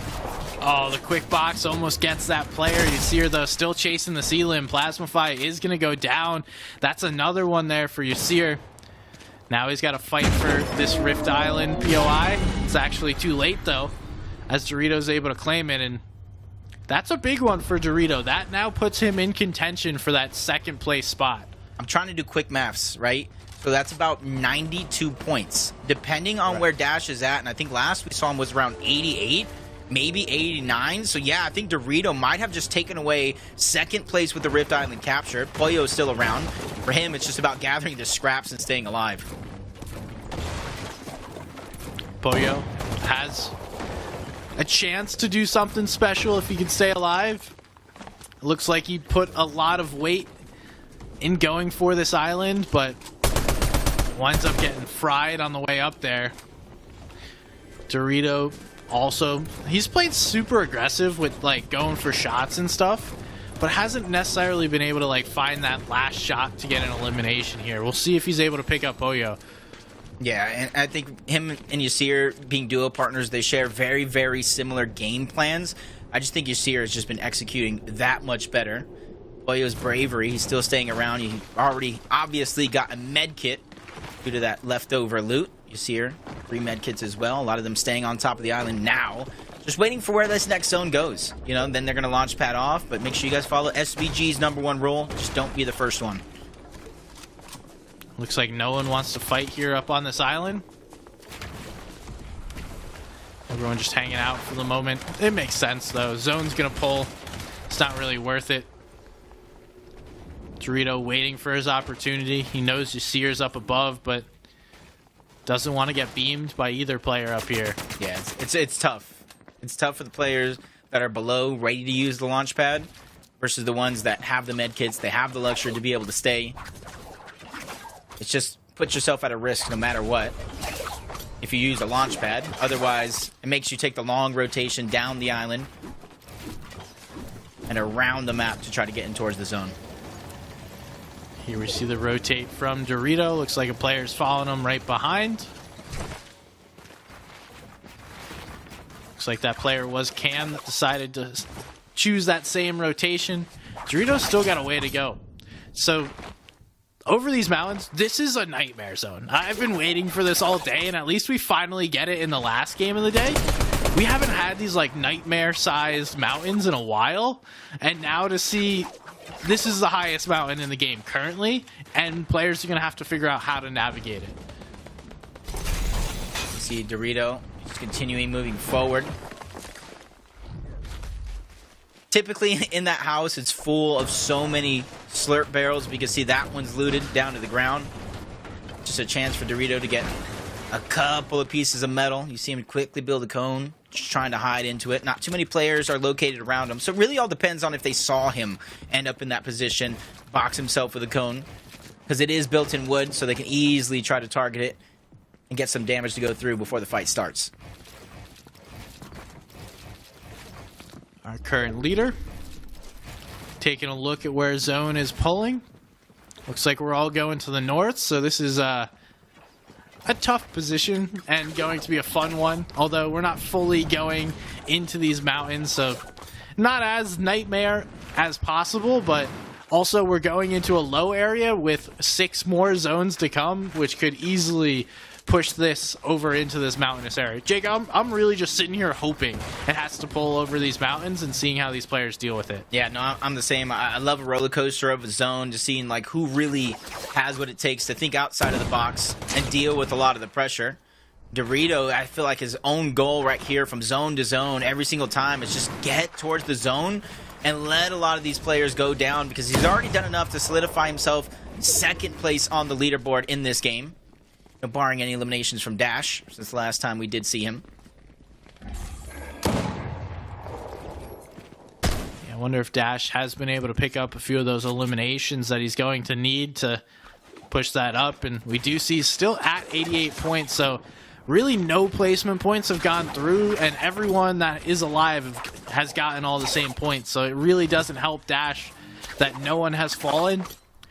We'll check in with Ken. We know Ken's already gotten 3 points from claiming the forecast tower, and he's got that forecast to know exactly where he should be, so I'd guess there's a reason he's in this house. I want to believe so. Knows exactly where the zone is, just trying to refarm. Because he knows this next one is going to pull. He's just hoping he's on the side of that pull. And just judging by the lack of urgency to try to rotate, I got to agree with you. Zone's got to be somewhere nearby, or at least within reach for Ken. Yeah, he spent a lot of mats to get to this point. I'm surprised to see a player with the forecast tower doesn't have more materials, but you know, things happen. I would guess he got pressured at some point earlier in the game and just kind of got stuck in a position he didn't want to be. So even though you can see what's going on, it doesn't mean you can stop players from being over aggressive at you. I mean, Ken's still in a spot where we have a northern pull. So as much as we thought Zone may be pulling here, Jacob, it looks like he just stopped in this building to farm as many mats as possible. It just kind of shows, you know, the decision-making process live and in action. You know, with the forecast tower ability to see the zone, he made the decision, instead of rotating early, to try to get resources, because, you know, even if you could see zone, getting there isn't going to be easy, especially in this lobby where you try to grapple or get through from point A to point B over everybody else. That's when you become susceptible to the majority of those shots. You see Dorito continuing just to take shots. Unable to connect for enough to get an elimination. Dash still just looking. He's trying to find one of these eliminations, though. Respect to him, because he's not just sitting here waiting. He is trying to make something happen, and sees a player went down. Gonna look for that refresh opportunity, and now make the rest of this rotation in the zone, and he should be good as long as he doesn't get caught out by everyone else, and it looks like there's nobody really even looking at him at this zone. And I think, as I say that, Dash gets shot, but he was looking up to play the top of that mountain, and that could be a really good spot for him to be. Yeah. Ken, just trying to hold on to second place, just found himself a crevice that he can hold on to in terms of being in towards the edge of the zone. 222, above the damage threshold as well. Really nothing to worry about for him.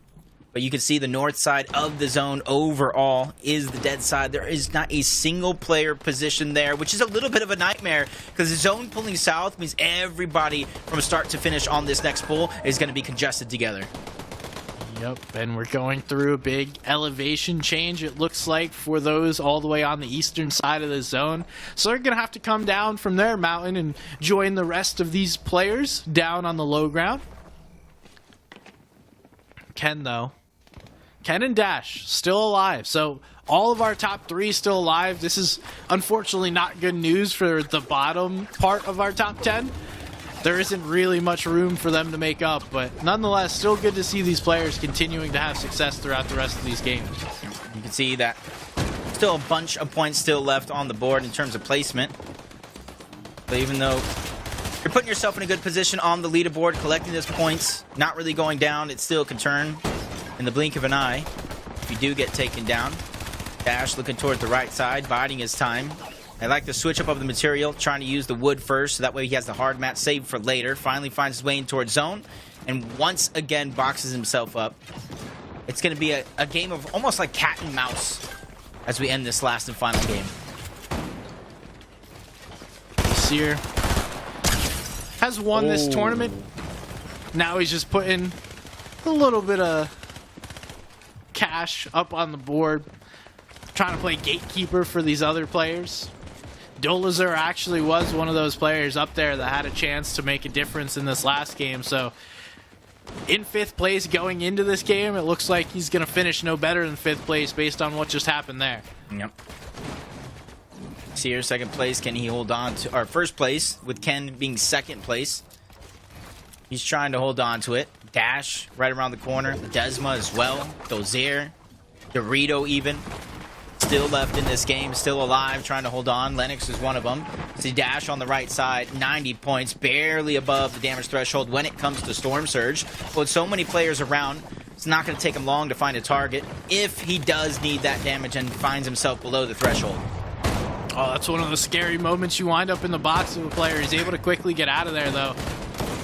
Dash should look for some damage. Wouldn't think that he really needs much. We're going to start to see players going down. Dorito's going to be able to pick up Clover there. And then a player gets in his feast. Down goes Dorito. So he gets taken out by Hyrax. He's looking to make a charge here late. But it's now Ken.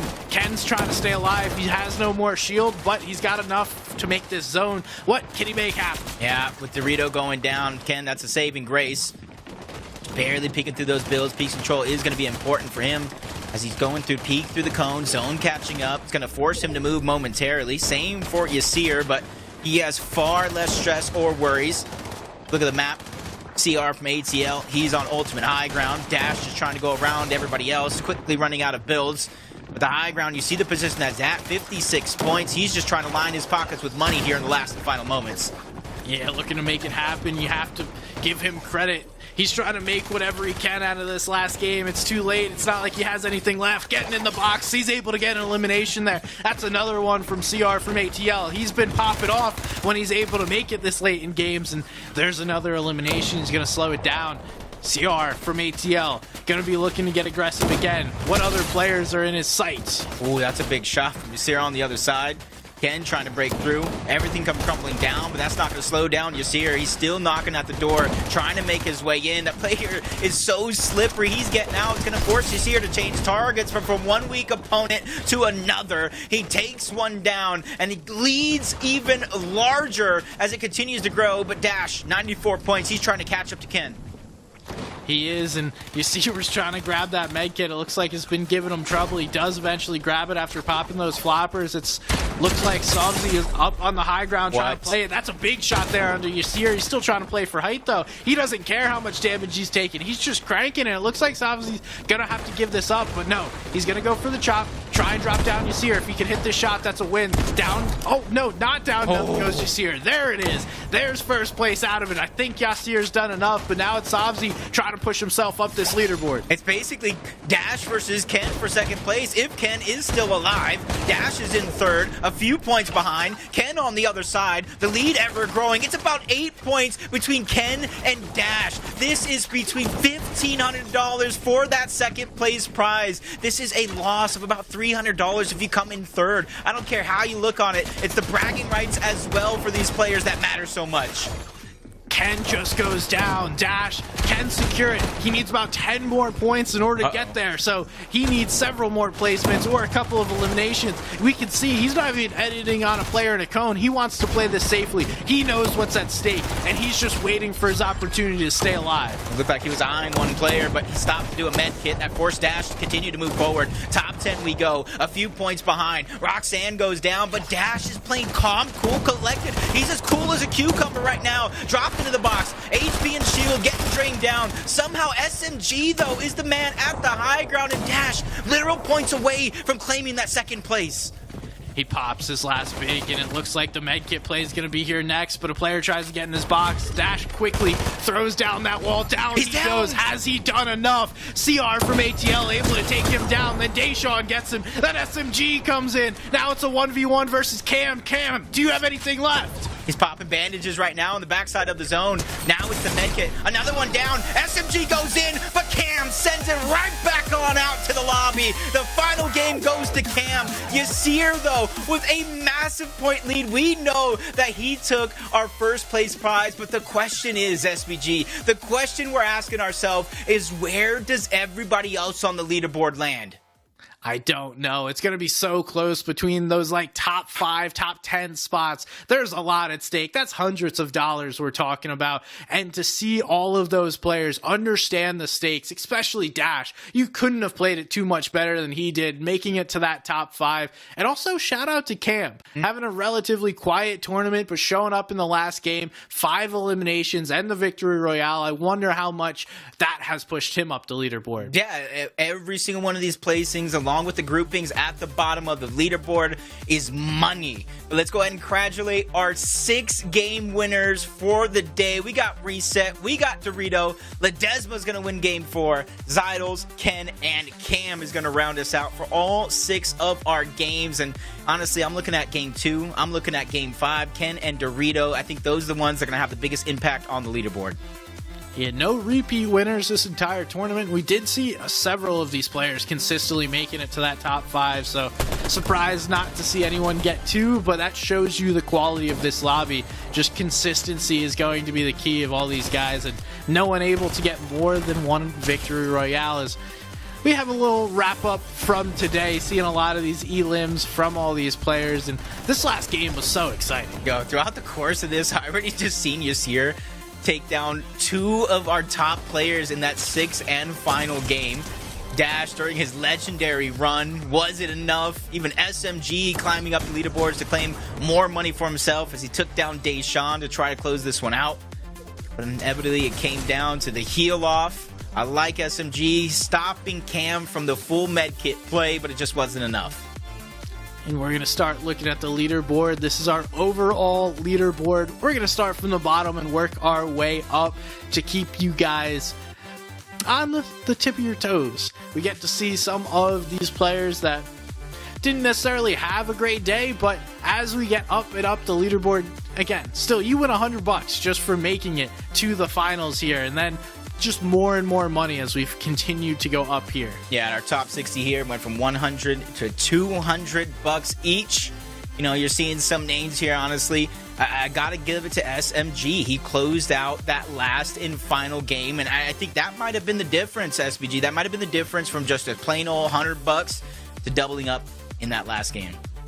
Yeah, I mean, we see 30 points or about for that victory, or no, we got second plus the elimination, so about 30 points there is most of his points. Definitely pushed him from that 100 point threshold up into that top 50, top 40, which is solid as we see some more players up in our 20 to 40 range. These players anywhere from $300 upwards. Yep, Deshaun, that's your boy? Yep, so boy Deshaun with the 21st place. A little bit of a slow start for him, but he did pick it up at the tail end of our tournament. But the top side of the leaderboard, we knew Yasir had it, but a tie! A 106 tie between Ken and Dash, but Ken gets second place due to that VR that he was able to secure. Congratulations, our brother Ken. That was incredible, and now you got to talk about how important that victory royale was earlier today. That is going to be the difference in a few $100s. Shout out to Dash. You did about as much as you could. One more point necessary. We talked about it at the top of the tournament. It's going to be 1 or 2 points. Then if we look at the rest of the leaderboard, Dorito in 4th with 97. That win by Cam able to put him into the top 5, and Ledesma right there in 6th, right behind him. Yeah, one last shout out though, CR from ATL, the only player realistically keeping up with Yasir's aggression. Unfortunately, the placement points weren't there to bring him over the top, but man, this has been one insane run from him. Elimination after elimination. I think he had 6 in one game, at least 5 in another. He's somebody that I got to be watching out for from this point forward in Fortnite. Yeah, remember that name, CR from ATL. Maybe we want to do a little bit more branding. My guy, CR from ATL, might not be the best, but hey, if you're good enough, doesn't matter what your name is. Everyone will remember that. Just like we remembered how Yasir ran through this tournament in absolute domination. Yeah, just did not slow down from start to finish. He kept his game plan strong. He realistically did not switch anything up. It didn't matter how far he was ahead of the rest of the pack. He landed at his POI. He pushed everybody off. He went for Rift Island, and he closed out these games near perfection. Unfortunately, he didn't get a single VR, but he didn't need one to take first. No, he had the consistency. But hey, if you guys are at home and you're wondering, hey, how do I get involved? How do I compete in any of these tournaments? Well, I got you. Go to compete.playstation.com in order to see when the next tournaments are coming, in order to sign up for one of the tournaments and get yourself involved, so that way you could be up here on the big stage when the next tournament comes around. Yep, and go ahead and get casted by us or anybody else within the Fortnite community. and start your history-making journey today. But if you guys want to find some teammates to play with, maybe some friends to practice against, make sure you guys go and join the PlayStation Tournament Discord. The QR code is right there. It's quick, it's easy to get involved. Definitely would recommend if you want to get involved in the tournaments. It's always easier. I know most of you people enjoy Discord easier than websites nowadays, but either one, you'll get to the right place.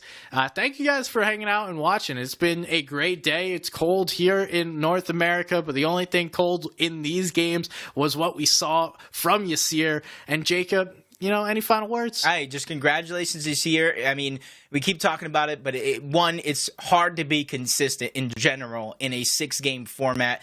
But to be consistent in the way that he did in terms of aggression and eliminations, this was a well-deserved victory, and I expect to see him next time in the next PlayStation Cup. Yeah, we knew the name going in, and now we will be looking out for you come the next PlayStation Cup featuring Fortnite. I'm Somebody's Gun. That's Jacob PR. Make sure to go give him a shout. Thank you guys for watching. Thank you for the players and all the production team for being awesome. We couldn't do this without you guys. Anybody that viewed and had a good time, well, shout out. You're the best. Can't do it without you guys. We will see you next time. Until then, hang out and have some fun. Gaming is defined by moments. It is intense. The joy of victory and the thrill of overcoming challenges. Welcome to our home of competitive gaming, where we can all experience exciting esports moments. The final 1v1 of the game here. And celebrate the pros and the rising stars. I do want to see a female in the NCS. Bringing you guides and deep dives. Horizon can go up, but she can't go up fast. And tournaments where the community competes. Wait! Did he get? No way! Whether you're in a heated match, Back, let's go. or watching along at the edge of your seat. A duo taking down a trio. Let's create moments from the games you love. They'll take it. Join us and subscribe to our channel to follow everything esports on PlayStation. PlayStation